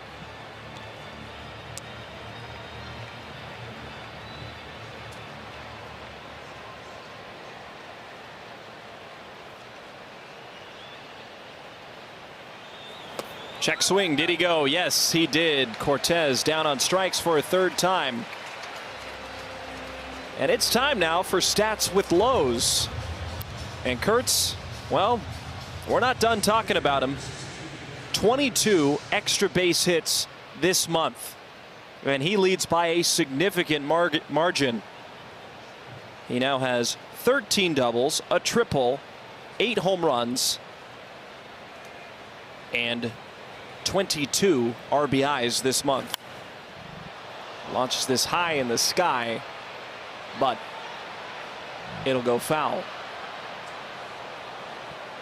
So back-to-back 3-hit games. Kurtz went 3 for 5 last night with 2 doubles and an RBI. He's got a single, a 2-run homer, an RBI double, and all 3 runs scored after reaching.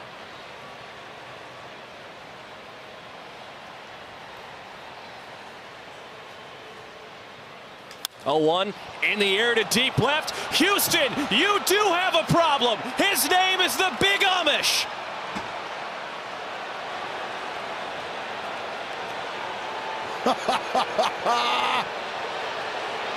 This kid is incredible. 10-2, his second home run of the night, his 21st of the year. And the Astro faithful are fed up with Kurtz. And if you've got a seat to this ballgame in the Crawford boxes, just hold tight. Nick Kurtz will get you a souvenir sooner or later.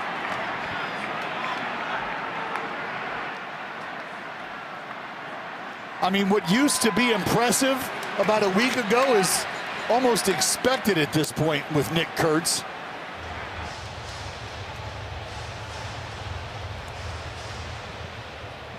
And I mean, much like that homer back in the second inning, and now he drove both of those homers.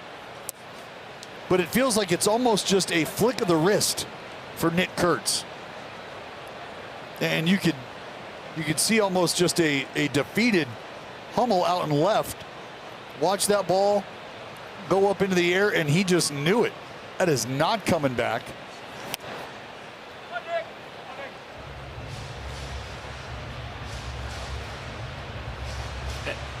I mean, it's foolish. 9 homers this month, second homer tonight, second two-homer game this season. And we're still in the 6th inning. He might have 2 more chances. The way this offense is firing in all cylinders tonight. I mean, I feel like it's at the point now where you sit and watch. You know, I'm not telling you folks at home anything that you haven't already discerned for yourself. He can hit it at any ballpark we're ever going to see. He can go the other way. He can cut the swing down. 3-2, Rooker, did he go? He did not. He'll reach for the first time. Just take a look at how easy this comes. All right, change up a way that he stays on, and it's really just a poke of the bat. I mean, that is just a flip of the wrist.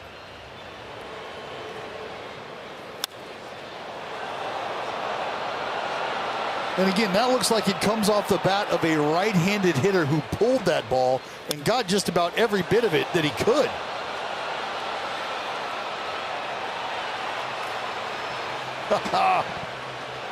Oh, I love it. Take another peek. See ya. Take a bow. Curtsy. There's going to come a point very soon where either his dad or his teammates are just going to start to come to expect it.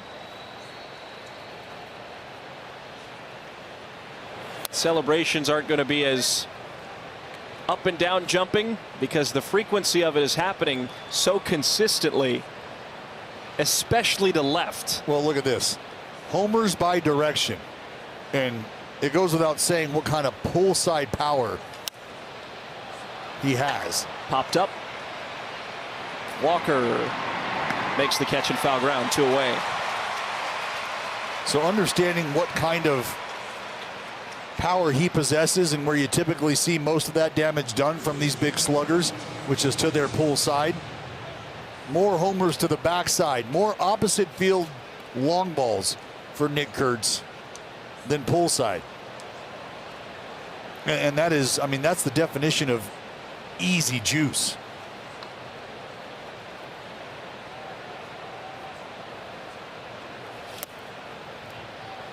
I mean, with what you have seen from him defensively as well, and what we are watching unfold offensively, I mean, I don't know that there's a better option in baseball at first base right now than Nick Kurtz.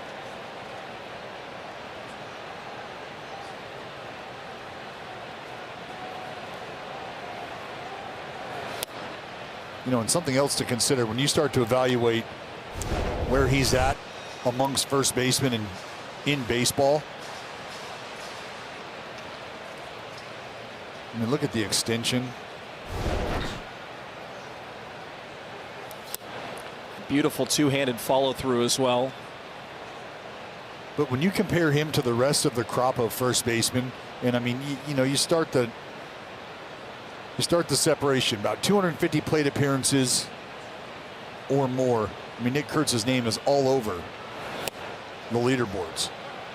And the idea that he is positioned where he's at in some of these categories, understanding that, it's essentially 100+ at bats fewer than everybody else that he's chasing in some of these categories. It gets even more impressive considering he was 1 for 15 with 11 strikeouts entering play tonight as a designated hitter. Well, that stat line has completely changed with a 4 for 4 night so far, 3 extra base hits, 2 of them being homers, and 4 runs scored, as well as 4 runs batted in. 3-2, fouled away. Well, coming into tonight, Chris, there were 32 first basemen in baseball with at least 250 plate appearances as a first baseman. Nick Kurtz, well, he's got 265 coming into tonight. Weighted runs created plus of 163, first in all of baseball. Hard hit rate, first. Payoff pitch in the dirt. Soderstrom walks. And now first and second for Jacob Wilson. And that hard hit rate, 44.1%, as I told you, best in baseball. 622 slugging percentage for Nick Kurtz, the best in baseball.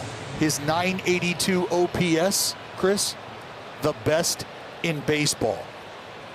19 home runs coming into tonight, good for fourth. He now sits at 21. His 38 extra base hits have him tied for fifth, again coming into tonight. And the average, as we're watching it climb, was at 288 coming into tonight's affair. That was tied for eighth. And when you think about this, anyone with more extra base hits than Nick Kurtz has at least 148 more plate appearances than he does.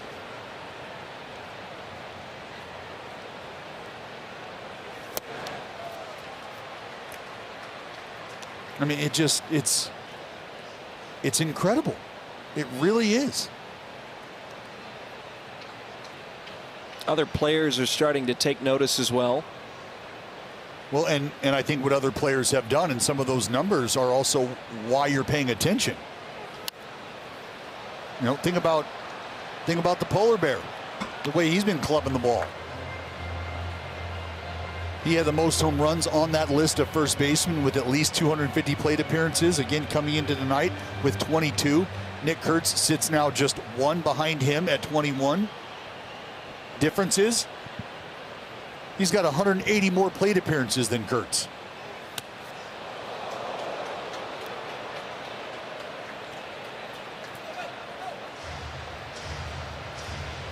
I mean, everywhere you look, you can find another reason why you're so impressed with what he's done. Jay Willie, look out.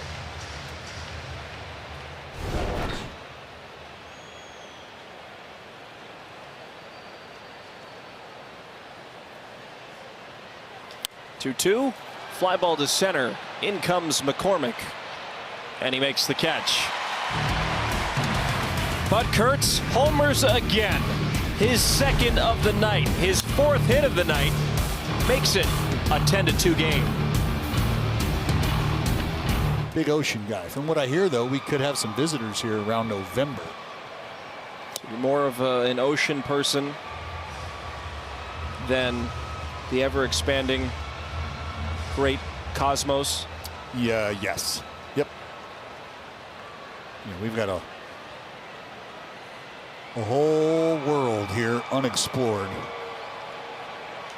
No need to strap yourself to a rocket. How about those hydrothermal vents? Those are pretty cool. They are. Yeah. How can it get so hot in a place where it should be so cold? Science. 0-2 check swing. Matthews did not go around. He's pinch hitting for Altuve in a 10-2 game.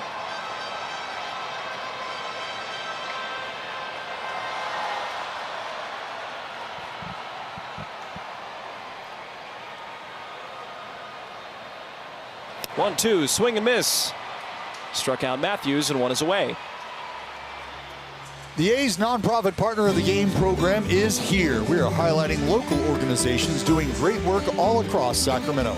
Select nonprofits will receive game tickets, a shout out at the ballpark, social media recognition, and more. Plus a donation from the A's Community Fund. If you're a 501c3 serving the Sacramento region, apply today at athletics.com/donation. Caratini sends a charge to center, but not deep enough. Caught by Butler, 2 down. Here comes John Singleton in place of Christian Walker. I know you love the ocean, and for the Athletics, it has been a whale of a game offensively. Well, a tsunami of offense, Chris.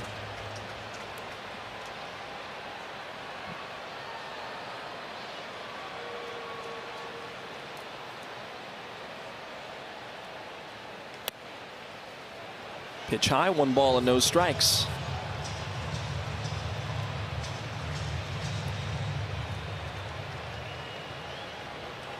Singleton started last night as the DH went 0 for 4. He'll hit the other way. Backhanded dive by Wilson. Gets to his feet. Throws to first, and they got him.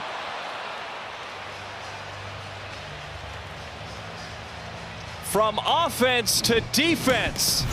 Leather larceny by Jacob Wilson. That'll end the 6th. A's lead by 8.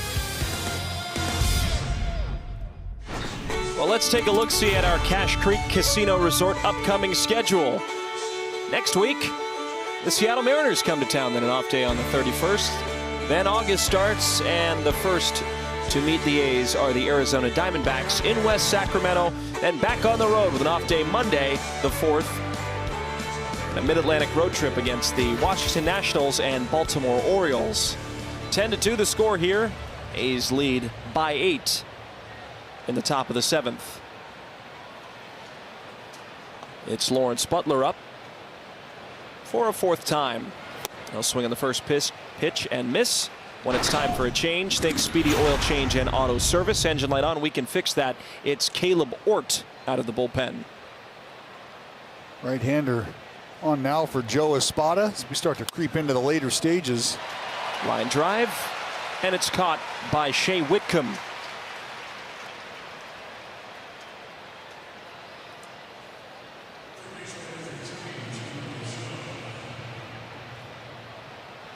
Few defensive changes on Houston's side. Whitcomb checks in at third, Bryce Matthews at second base, and John Singleton is at first.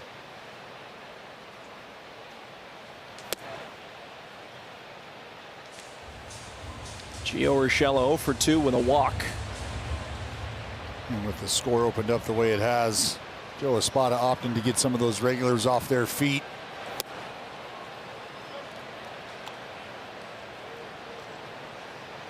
Well, the A's have been cooking tonight, and across the league, the stove is starting to heat up. The trade deadline looming. New York Mets made a move today, getting another Soto. But this one is a lefty reliever from the Baltimore Orioles to help continue to bolster that bullpen in Queens.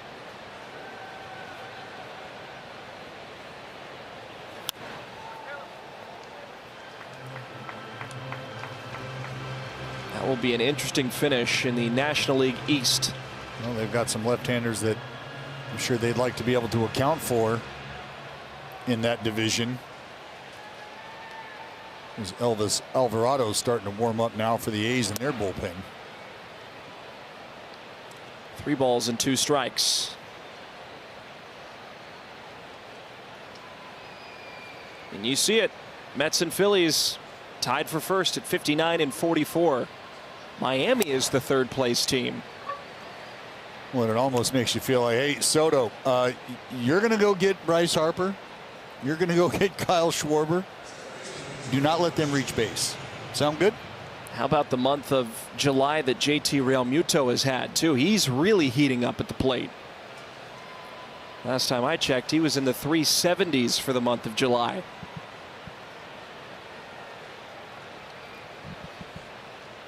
Schumann now taking strike one.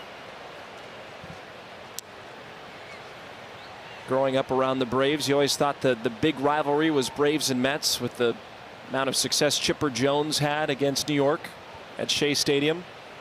That is a big rivalry between the Mets and the Phillies, especially late in the season when both teams are good. There's a lot of metropolitan passion out of New York.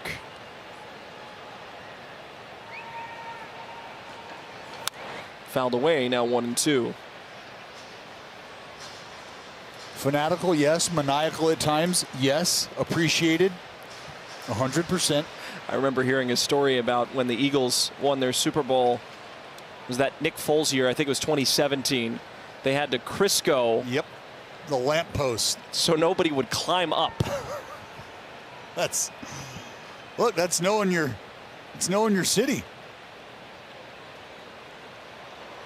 Fouled back. That is not an environment that would be very comfortable for visiting opponents to go to in the postseason. And when you saw what the New York Knicks were doing during the NBA playoffs, how deep they went, how crazy it was outside of Madison Square Garden, those could be two fan bases that are going to have a lot of fun in the postseason. Not to mention the Yankees are right in the thick of it too. Could you imagine a Yankees and Mets World Series in 2025 with all the storylines during the offseason? Juan Soto going from one side to the other. Well, the Yankees feeling like, maybe we got the better end of the deal that we did not land Juan Soto in. And the Yankees, they've added just getting Ryan McMahon from Colorado. Yep. To play third base. And that's the thing right there, is to play third base. I know a lot of folks, instantly, and I think it happens when you start to talk about players from Colorado specifically, but you start to highlight, well, what do the road numbers look like? Because there's such a strong bias in place about what anybody in Colorado does offensively in that ballpark. But they needed help at the position. They needed help defensively. 2-2, ground ball to third. Whitcomb gobbles it up onto Matthews over to first. And a 5-4-3 double play ends the top of the seventh. The A's will go to the stretch, up 8 runs. When it's time for a change, think Speedy Oil Change and Auto Service. Engine light on, we can fix that. Beautiful skyline, beautiful score line. I am with you, partner, and Elvis Alvarado on now to keep that score line right where it's at least on the Houston Astros behalf. We have watched Elvis Alvarado, I think, start to really make some strides. See, it's Diaz to fly out for the first out of the inning. Jeffrey Springs, also a pretty good line. 88 pitches for the left-hander, got him 6 innings worth of work under his belt. Scattered 4 hits about Dyken Park tonight. 2 earned runs, 1 free pass, 5 punch-outs. Did allow a long ball, but at this point, a moot point. We were talking about it in the open. Just wanted to see a bounce-back start from him, even though it wasn't a horrible start against Cleveland. A shorter start than he would have liked, but now a quality start here tonight, in line for the win in a 10-2 game. Couldn't ask much more from your number 1 and number 2 guys in Severino and Springs here in Houston. No, this is exactly how you draw it up, especially against a team that is capable of what the Astros are capable of.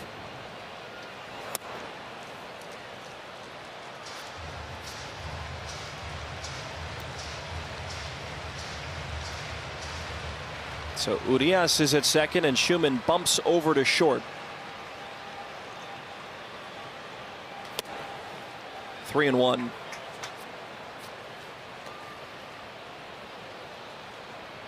A's to come up in the top of the 8th inning. Cortez, Kurtz, and Rooker.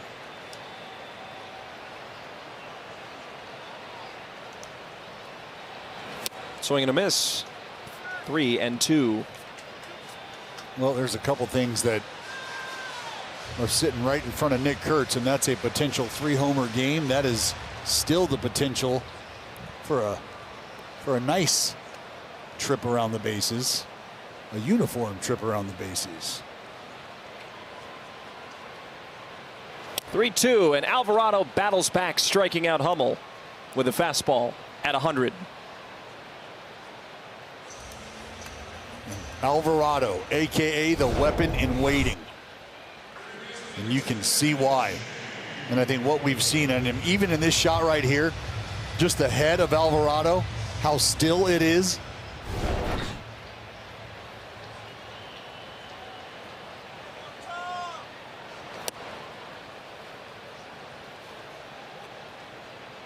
Houston's had to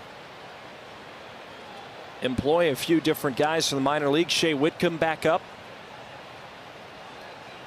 from the AAA club. They added another player to their AAA ranks here today by claiming Logan Davidson. Yeah. Off waivers from the Athletics. So Logan Davidson is now an Astro. Whitcomb fouls it away, now 2-1. And remember all the injuries that we have discussed with the Astros. You know, they're looking for help. And for a guy that can play all 7 defensive spots behind the pitcher, that might help. Bouncing ball to first. Soderstrom moves over and will step on the bag. Alvarado, a 1-2-3 inning of relief. Through 7, it's 10-2. Across A's lore, there's been no shortage of rookie power. Whether it was Jose Canseco in '86, how about Mark McGwire in '87, Giambi in '95, or Yoenis Cespedes in 2012. They've added a new one here in 2025, and it is that man, Nick Kurtz. The power that he possesses, his ability to go to all fields, we've seen it on full display tonight as he has contributed so much in this 10-2 game.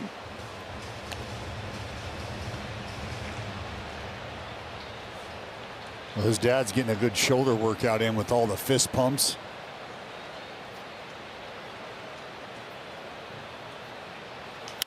Cortez in the air towards left. That's hanging the line, and it is foul. A lot of fist pumps. I don't know if we've seen him churning the butter yet. Not quite. I think we'll get there. You know, a lot of good feedback from the folks out in Lancaster. It is a phenomenal nickname,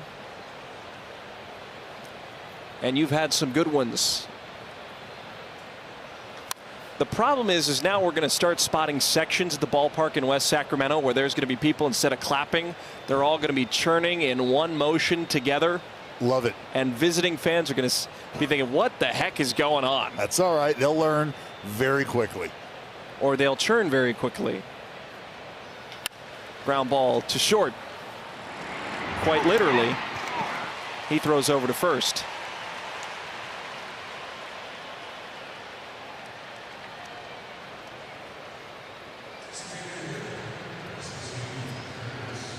Well, you got to go all the way back to 1998. I was a freshman in high school. That was the last time that you had an A's rookie with a 5-hit game. First pitch. Oh, my! Oh, my goodness.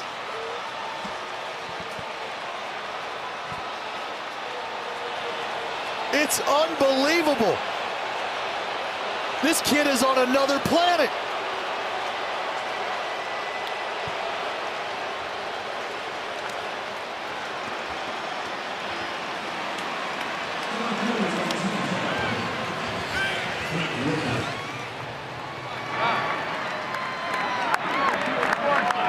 Nick Kurtz is in a universe all his own.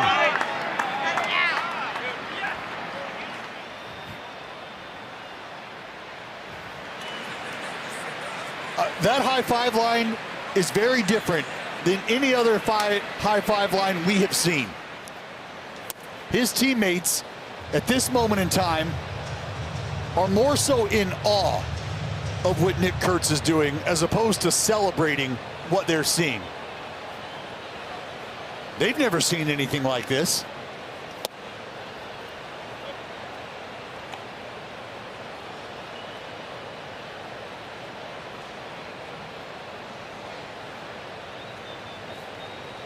I've run out of words. Colby Thomas up, swinging through a fastball, now 1-2. Well, and he has sent Astros fans quietly, yet begrudgingly, out to the parking lot. They don't know what to make of it. Best game of his young major league career is here tonight in Houston. And for very good reason. We can start with 3 of them. Here's the last one. 97-mile-an-hour fastball, top shelf, churned and burned on.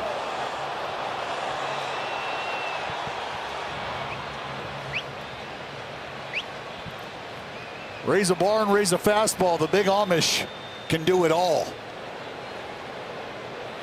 Hammer time. Second deck.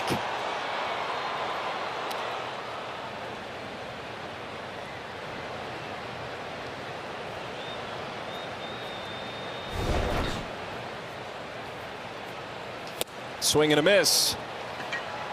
So 11-2 the score.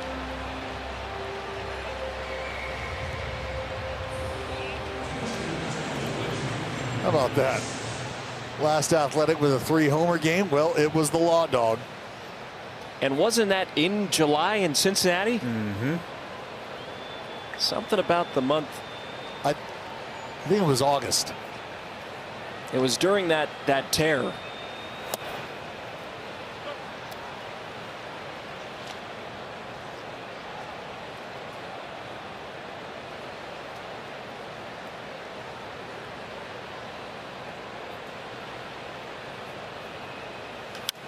Langeliers fouls it away. I'm thinking about that 3-homer game in July in Philadelphia for Butler as well. Something about this month.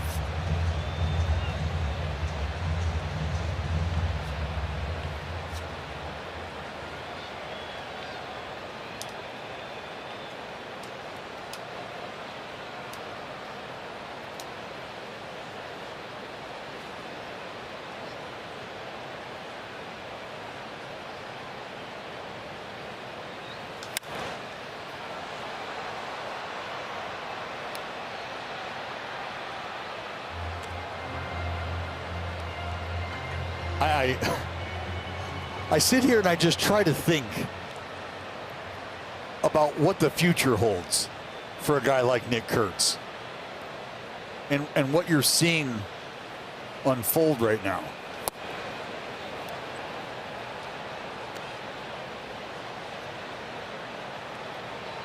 I mean, it could have been a 4-homer game. That double, the left center was just a few feet short of what would be a 4-homer game instead of a 3-homer game. When our men on radio, Johnny Dosco's been saying it this entire road trip.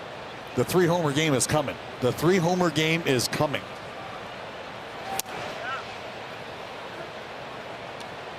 And he was right. It happens here tonight on July the 25th of 2025 in Houston.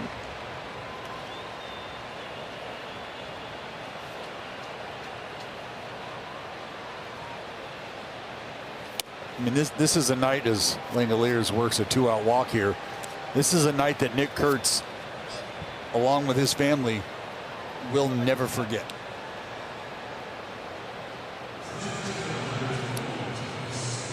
The way he's hit against Houston, you wonder this ballpark playing to his strengths for many years to come. Think of the man at the plate, Tyler Soderstrom, and how well he's hit in Seattle in his young career. Could this be a place? Bouncing ball foul, 0-1. Well, the thing with Nick Kurtz and the swing that you are seeing is I don't know that there's a ballpark that technically suits him with his ability to drive the ball out of anywhere. and I say that facetiously because I think it's understood that, you know, parked in the friendly confines of some certain ballparks, you can really start to project what the offense might look like.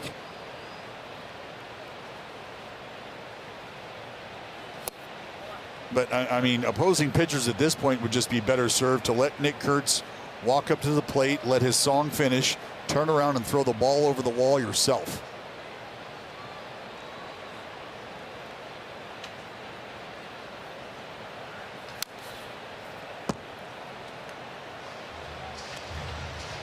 This has been fun. Fun game to take in.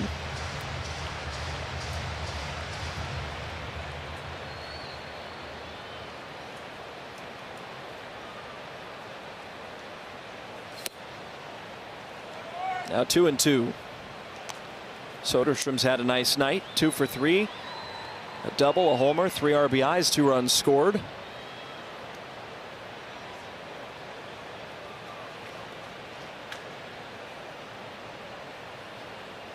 Swing and a miss. Soderstrom down on strikes, but Kurtz homers for the 3rd time tonight. Love him or hate him, tonight you can't possibly hope to contain him here in Houston. It's 11-2. Alvarado against McCormick. First pitch swinging and missing. 2 words. Nick Kurtz. That's my summary for you. Enough said. Enough said.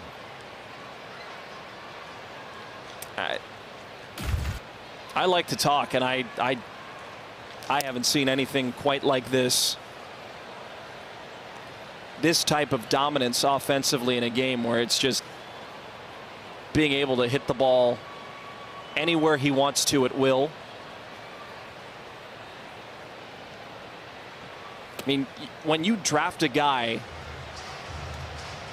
and he comes up inside of a year, I don't know if the expectation is to perform like this. It's to see him be able to grow in the big leagues.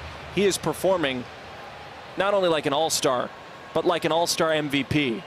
That is the face of the sport right now. Bouncing ball to Urshela, 1 down. And look, it is what it is. We, for a long time, we're talking about what Jacob Wilson was doing and how quickly he had acclimated to this level and how quickly his skill set was translating, how impactful it was already in such a short amount of time. I think that conversation is happening right now and on another level with Nick Kurtz. When you talk about the value he has brought, the value he provides day in and day out, I mean, there's nobody better right now. Nobody. 0-1 to Short, who homered back in the 5th inning. 11-2 the score. You start to ask yourself, what is he going to do next? Well, and you know, I wouldn't bet against him.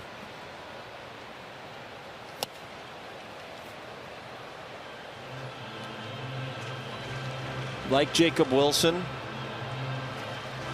every time Kurtz comes up to the plate, you're on the edge of your seat because you know something is about to happen. And recently, more often than not, it's been something special.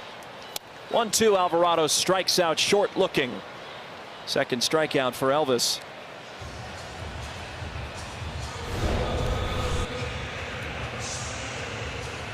And Alvarado here tonight, I think we understand why, but it's sort of quietly going about his business with all the noise that Nick Kurtz has been making.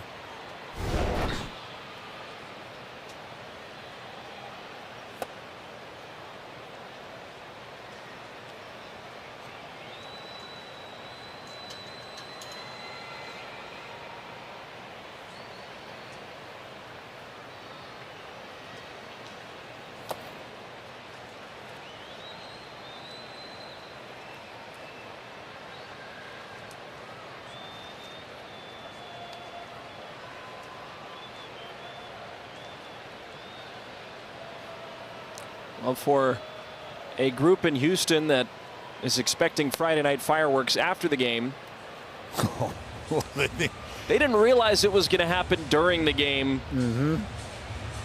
And not from their team, as Ben Bowden starts to warm up in the A's bullpen. 3-0 from Elvis is a strike.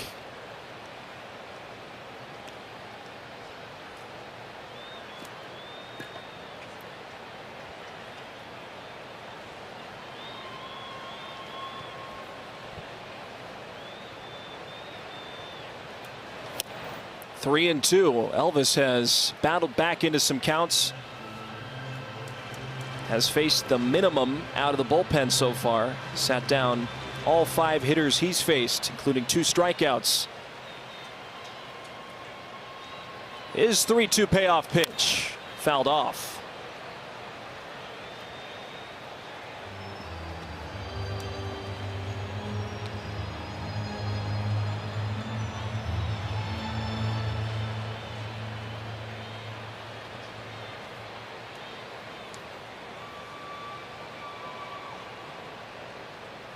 Three-2 is up.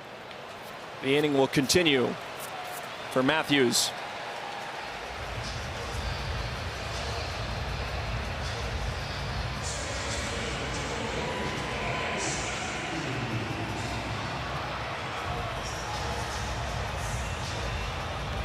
I think a night like tonight starts to put everybody on notice about what this team is capable of, especially from an offensive perspective. I mean, I've highlighted what you've seen from a guy like Elvis Alvarado and how he can continue to fit into a group down there in the bullpen, and what that means to a lineup that is capable of doing what we have seen the Athletics do here tonight. And they're not doing this, I don't want to say shorthanded, but remember the injuries of Denzel Clark and Max Muncy, who were both surging offensively in the right direction.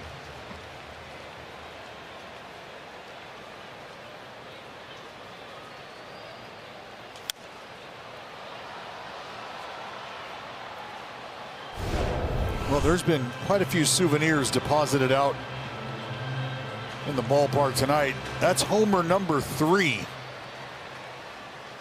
off the bat of Nick Kurtz, and we found him. He'll go home happy.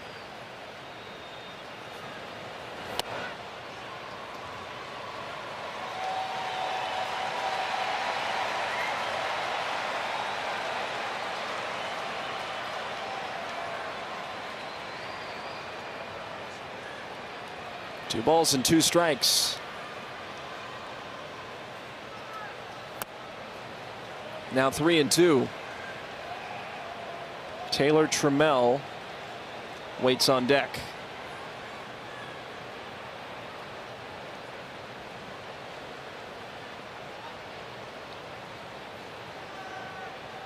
Payoff pitch. Struck him out. Elvis Alvarado has 3 strikeouts on his night. We're back here at the ballpark. Elvis Alvarado, 2 scoreless innings of relief in an 11-2 game. We're in the top of the 9th inning. And well, the bullpen has had to be active tonight, but to save some more arms as there are 2 more games in this series, Joe Espada has gone to the bullpen, or not really, he's gone to a position player. When it's time for a change, think Speedy Oil Change and Auto Service. Engine light on, we can fix that. It's Cooper Hummel. And Urias flies it to left. Taylor Trammell is underneath.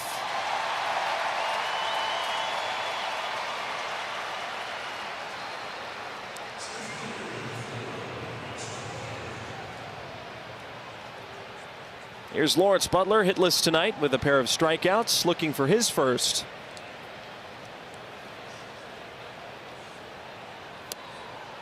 There's 78, registering as a slider.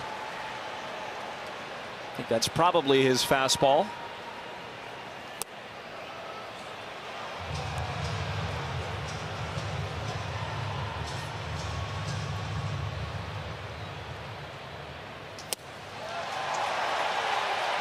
1-2. Well, he's a get it and go type of guy.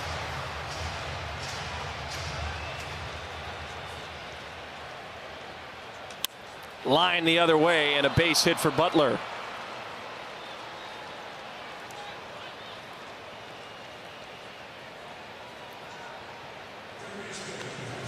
Well, whatever we got to do to get Nick Kurtz another at bat, huh? Right? I'll say it. Law Dog just going to shoot it to left. Get himself a knock for the night.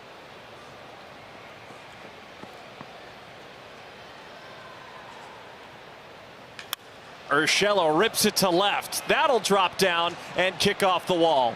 Butler going from first to third. Urshela will head into second base, standing up. A single and a double, and it's Schumann now.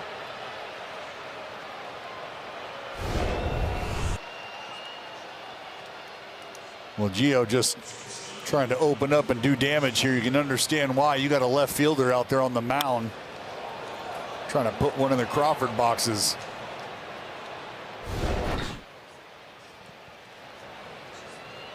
And Chris, Nick Kurtz has a helmet on, a bat in his hand. He is in the hole. Can you imagine? Yes, I can. I already have. Schumann, ground ball. Nice play by the third baseman. Whitcomb throws to first. Butler comes in to score. Schumann has an RBI ground out. Now 12-2. And it's up to Cortez to keep Kurtz's chances alive for a sixth possible at bat. Please.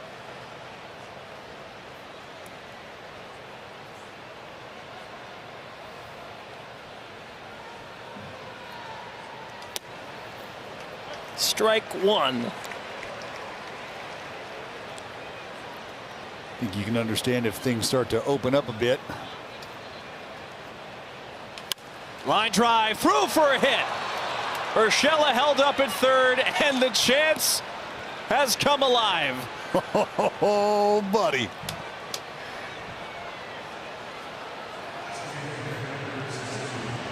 I mean,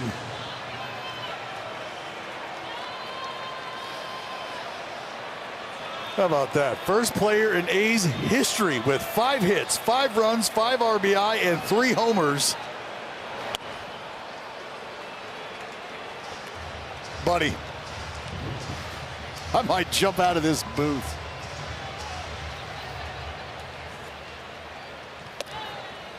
He's in a hitter-friendly count. I mean, isn't every count for him hitter-friendly?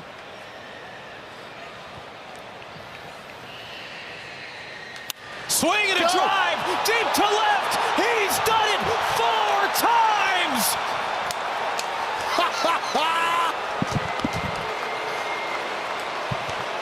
What a magical night for the Big Amish. Smooth as butter, baby. Turn it up.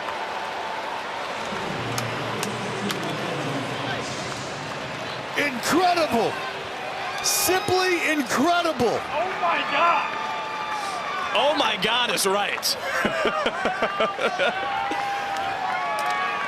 Astros fans here at the ballpark behind the dugout are on their feet, tipping their cap.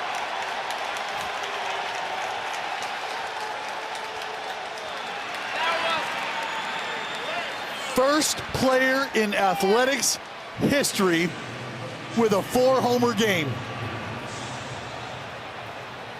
Chris, I have been fortunate enough to watch a lot of baseball, watch a lot of good baseball, seen a lot of incredible things happen. History has been made tonight.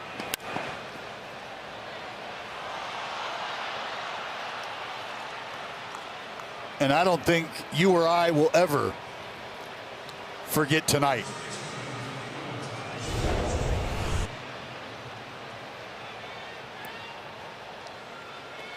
You go ahead and add the humble chapter to the book. Just another opposite field pump for Nick Kurtz. My goodness.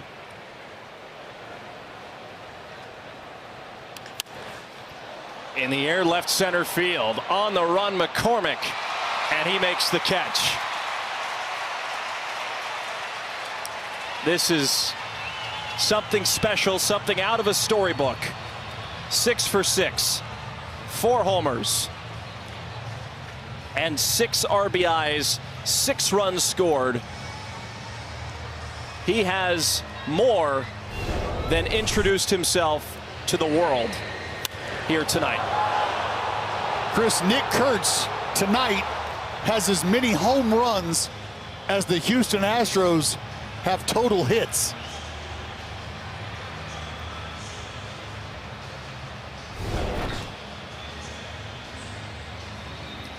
This is a, like you said, a night I'm not going to forget. A night that he certainly isn't going to forget. 4 homers, 5 extra base hits. A July of storybook proportion. I mean, just such a special night for a special individual. I mean, tonight's the night that he has put the baseball world on notice. You're looking at the best first baseman in the game right now. I felt that way before tonight's ball game, and that just reinforces the feeling.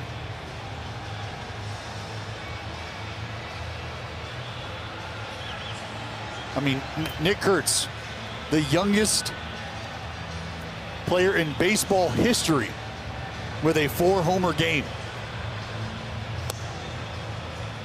Time now for your play of the day, presented by your California Ford dealer. There's 1 knock, 1 homer. 2 knocks, 2 homers. We're not done yet. We're just getting started. 3 knocks, 3 homers. Well, let's spray it around a little, huh? All right. 4 knocks, 4 homers. Folks, there's 2 more hits to come. 6 for 6, 8 RBI, 6 runs scored. And sitting next to first base coach Bobby Crosby right now, trying to put words to it, and he can't.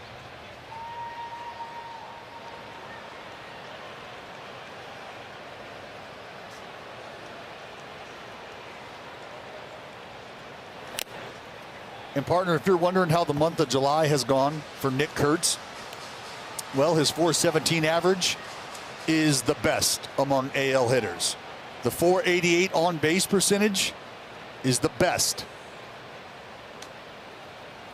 The .1042 slugging percentage, also the best.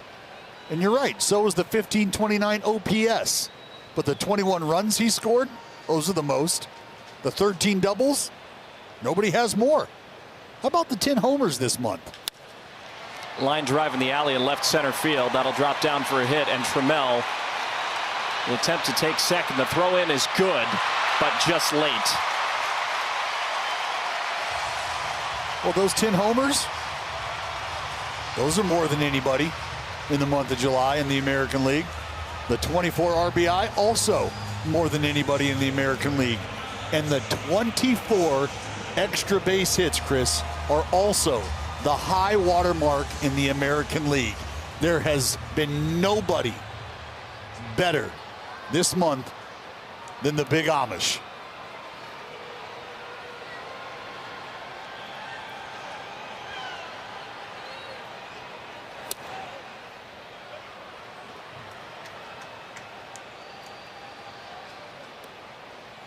First player in Athletics history and first rookie in Major League history with a 4-homer game. You were talking about what his future will look like. If he's doing this now in his early 20s, well, what is he going to be able to do when it's all said and done, whenever that is? Bouncing ball to second. Urias has it, throws to first. He very well might be at some point in time getting ready to write a speech for a weekend like we've got coming up here. He went to Wake Forest. He's a pretty intelligent guy. I'm sure that speech would be excellent. But we get the unique pleasure of watching this play out for hopefully a very, very long time. Yainer Diaz is up in a 15-2 game. Pop back foul, and very, very close. Now, that would have been possibly a backbreaker for you, Johnny Dosko, calling a 3-homer game for Kurtz and then catching a foul ball. Well, you know, something that Fly ball to right, Kurtz on the run. He still goes, but it slices foul. And I'm glad we just had that happen. I'm glad you're able to bring up the name of Kurtz, because we need to give him a lot of credit. Because without him shooting that ball back up the middle, we don't get the Nick Kurtz at bat. So congratulations for Mr. Kurtz. A couple of knocks tonight for himself. But you're able to pass that baton along, and history is made because of it.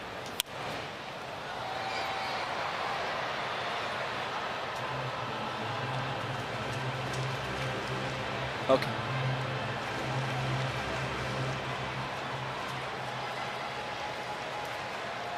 No balls and 2 strikes.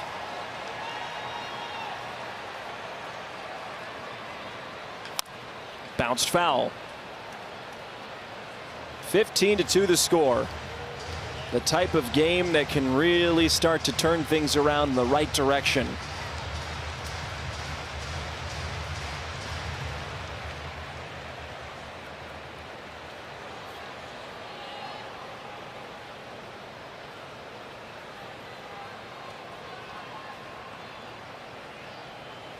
Oh, 2 pitch, high. Usually when you have games like this, they don't happen on the back end of a 3-leg road trip.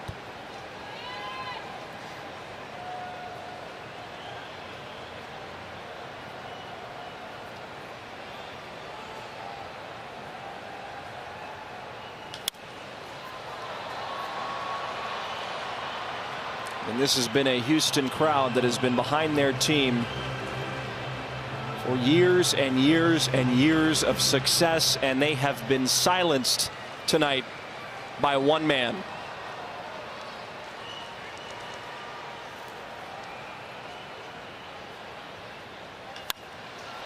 Fly ball, well hit left center field.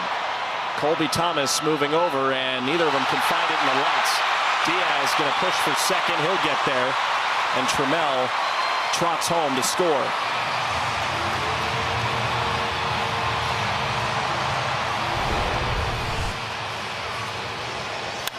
Well, I know there's been a lot of excitement in the ballpark tonight.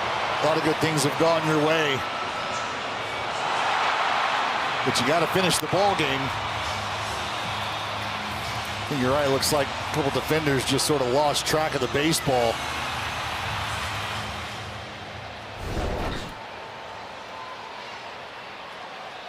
That'll go down as an RBI double. And the pitcher, Cooper Hummel, is up. Strike 1 on the inside corner.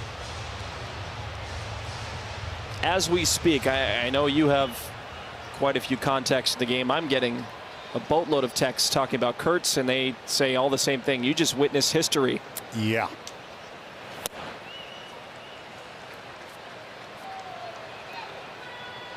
I mean, an incredible night.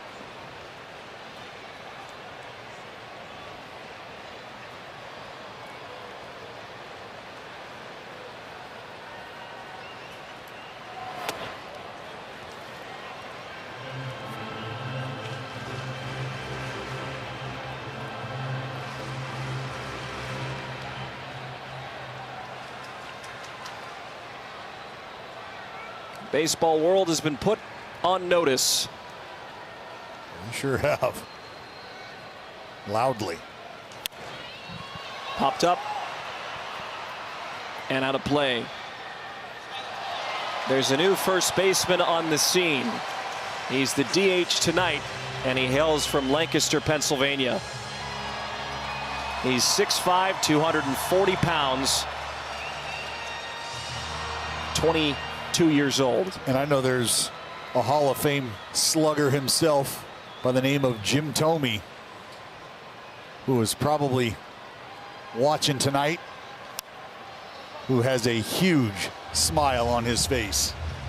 We caught up with Mr. Tomey during our time in Detroit, and he had a lot of good things to say about Nick Kurtz.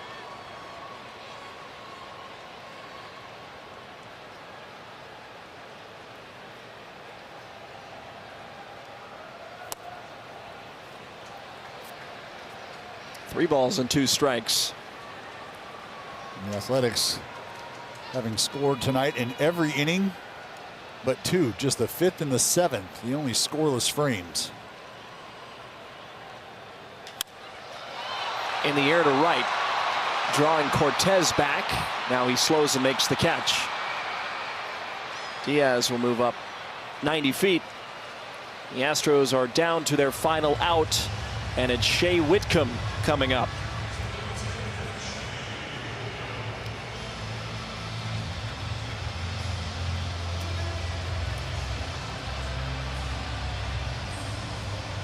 (15-3) the score. One out away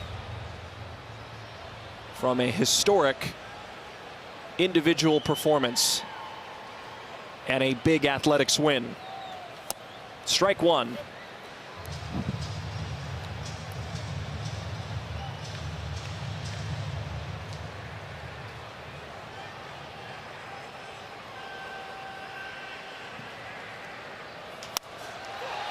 Driven to deep left. Colby Thomas broke back, now comes in. This should do it, and it does. The Athletics win 15-3 on the shoulders of Nick Kurtz. Well, it was a historical night for a lot of different reasons. A lot of loud noise off the bat of Nick Kurtz. Glad his family was in the ballpark to see it.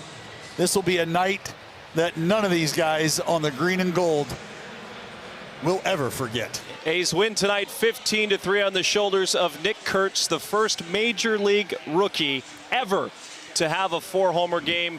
Nick, can you walk us through what you're feeling right now, the emotions? I mean, has it set in yet that you've made history?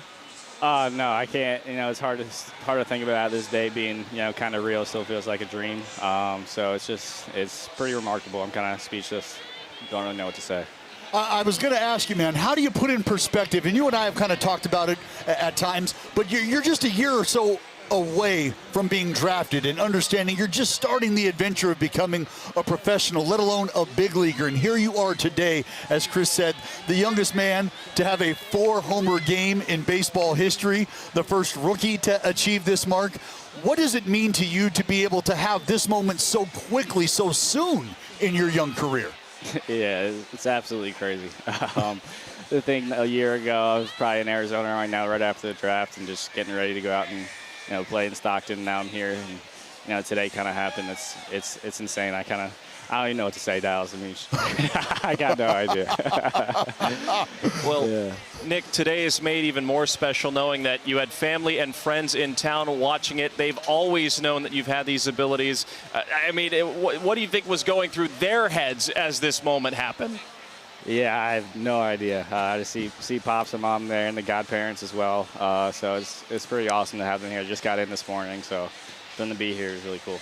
Well, I got to tell you, brother, you're going to have to ask old Jefe for a couple extra ice bags because Pops' fist pump, that shoulder is probably barking right now. Yeah, absolutely. Hey, get out of here, man. Go enjoy an incredible ball game with the rest of your friends, your family, and your teammates. An incredible night for you, Mr. Kurtz. Enjoy it, big dog. Absolutely. Thank you, guys.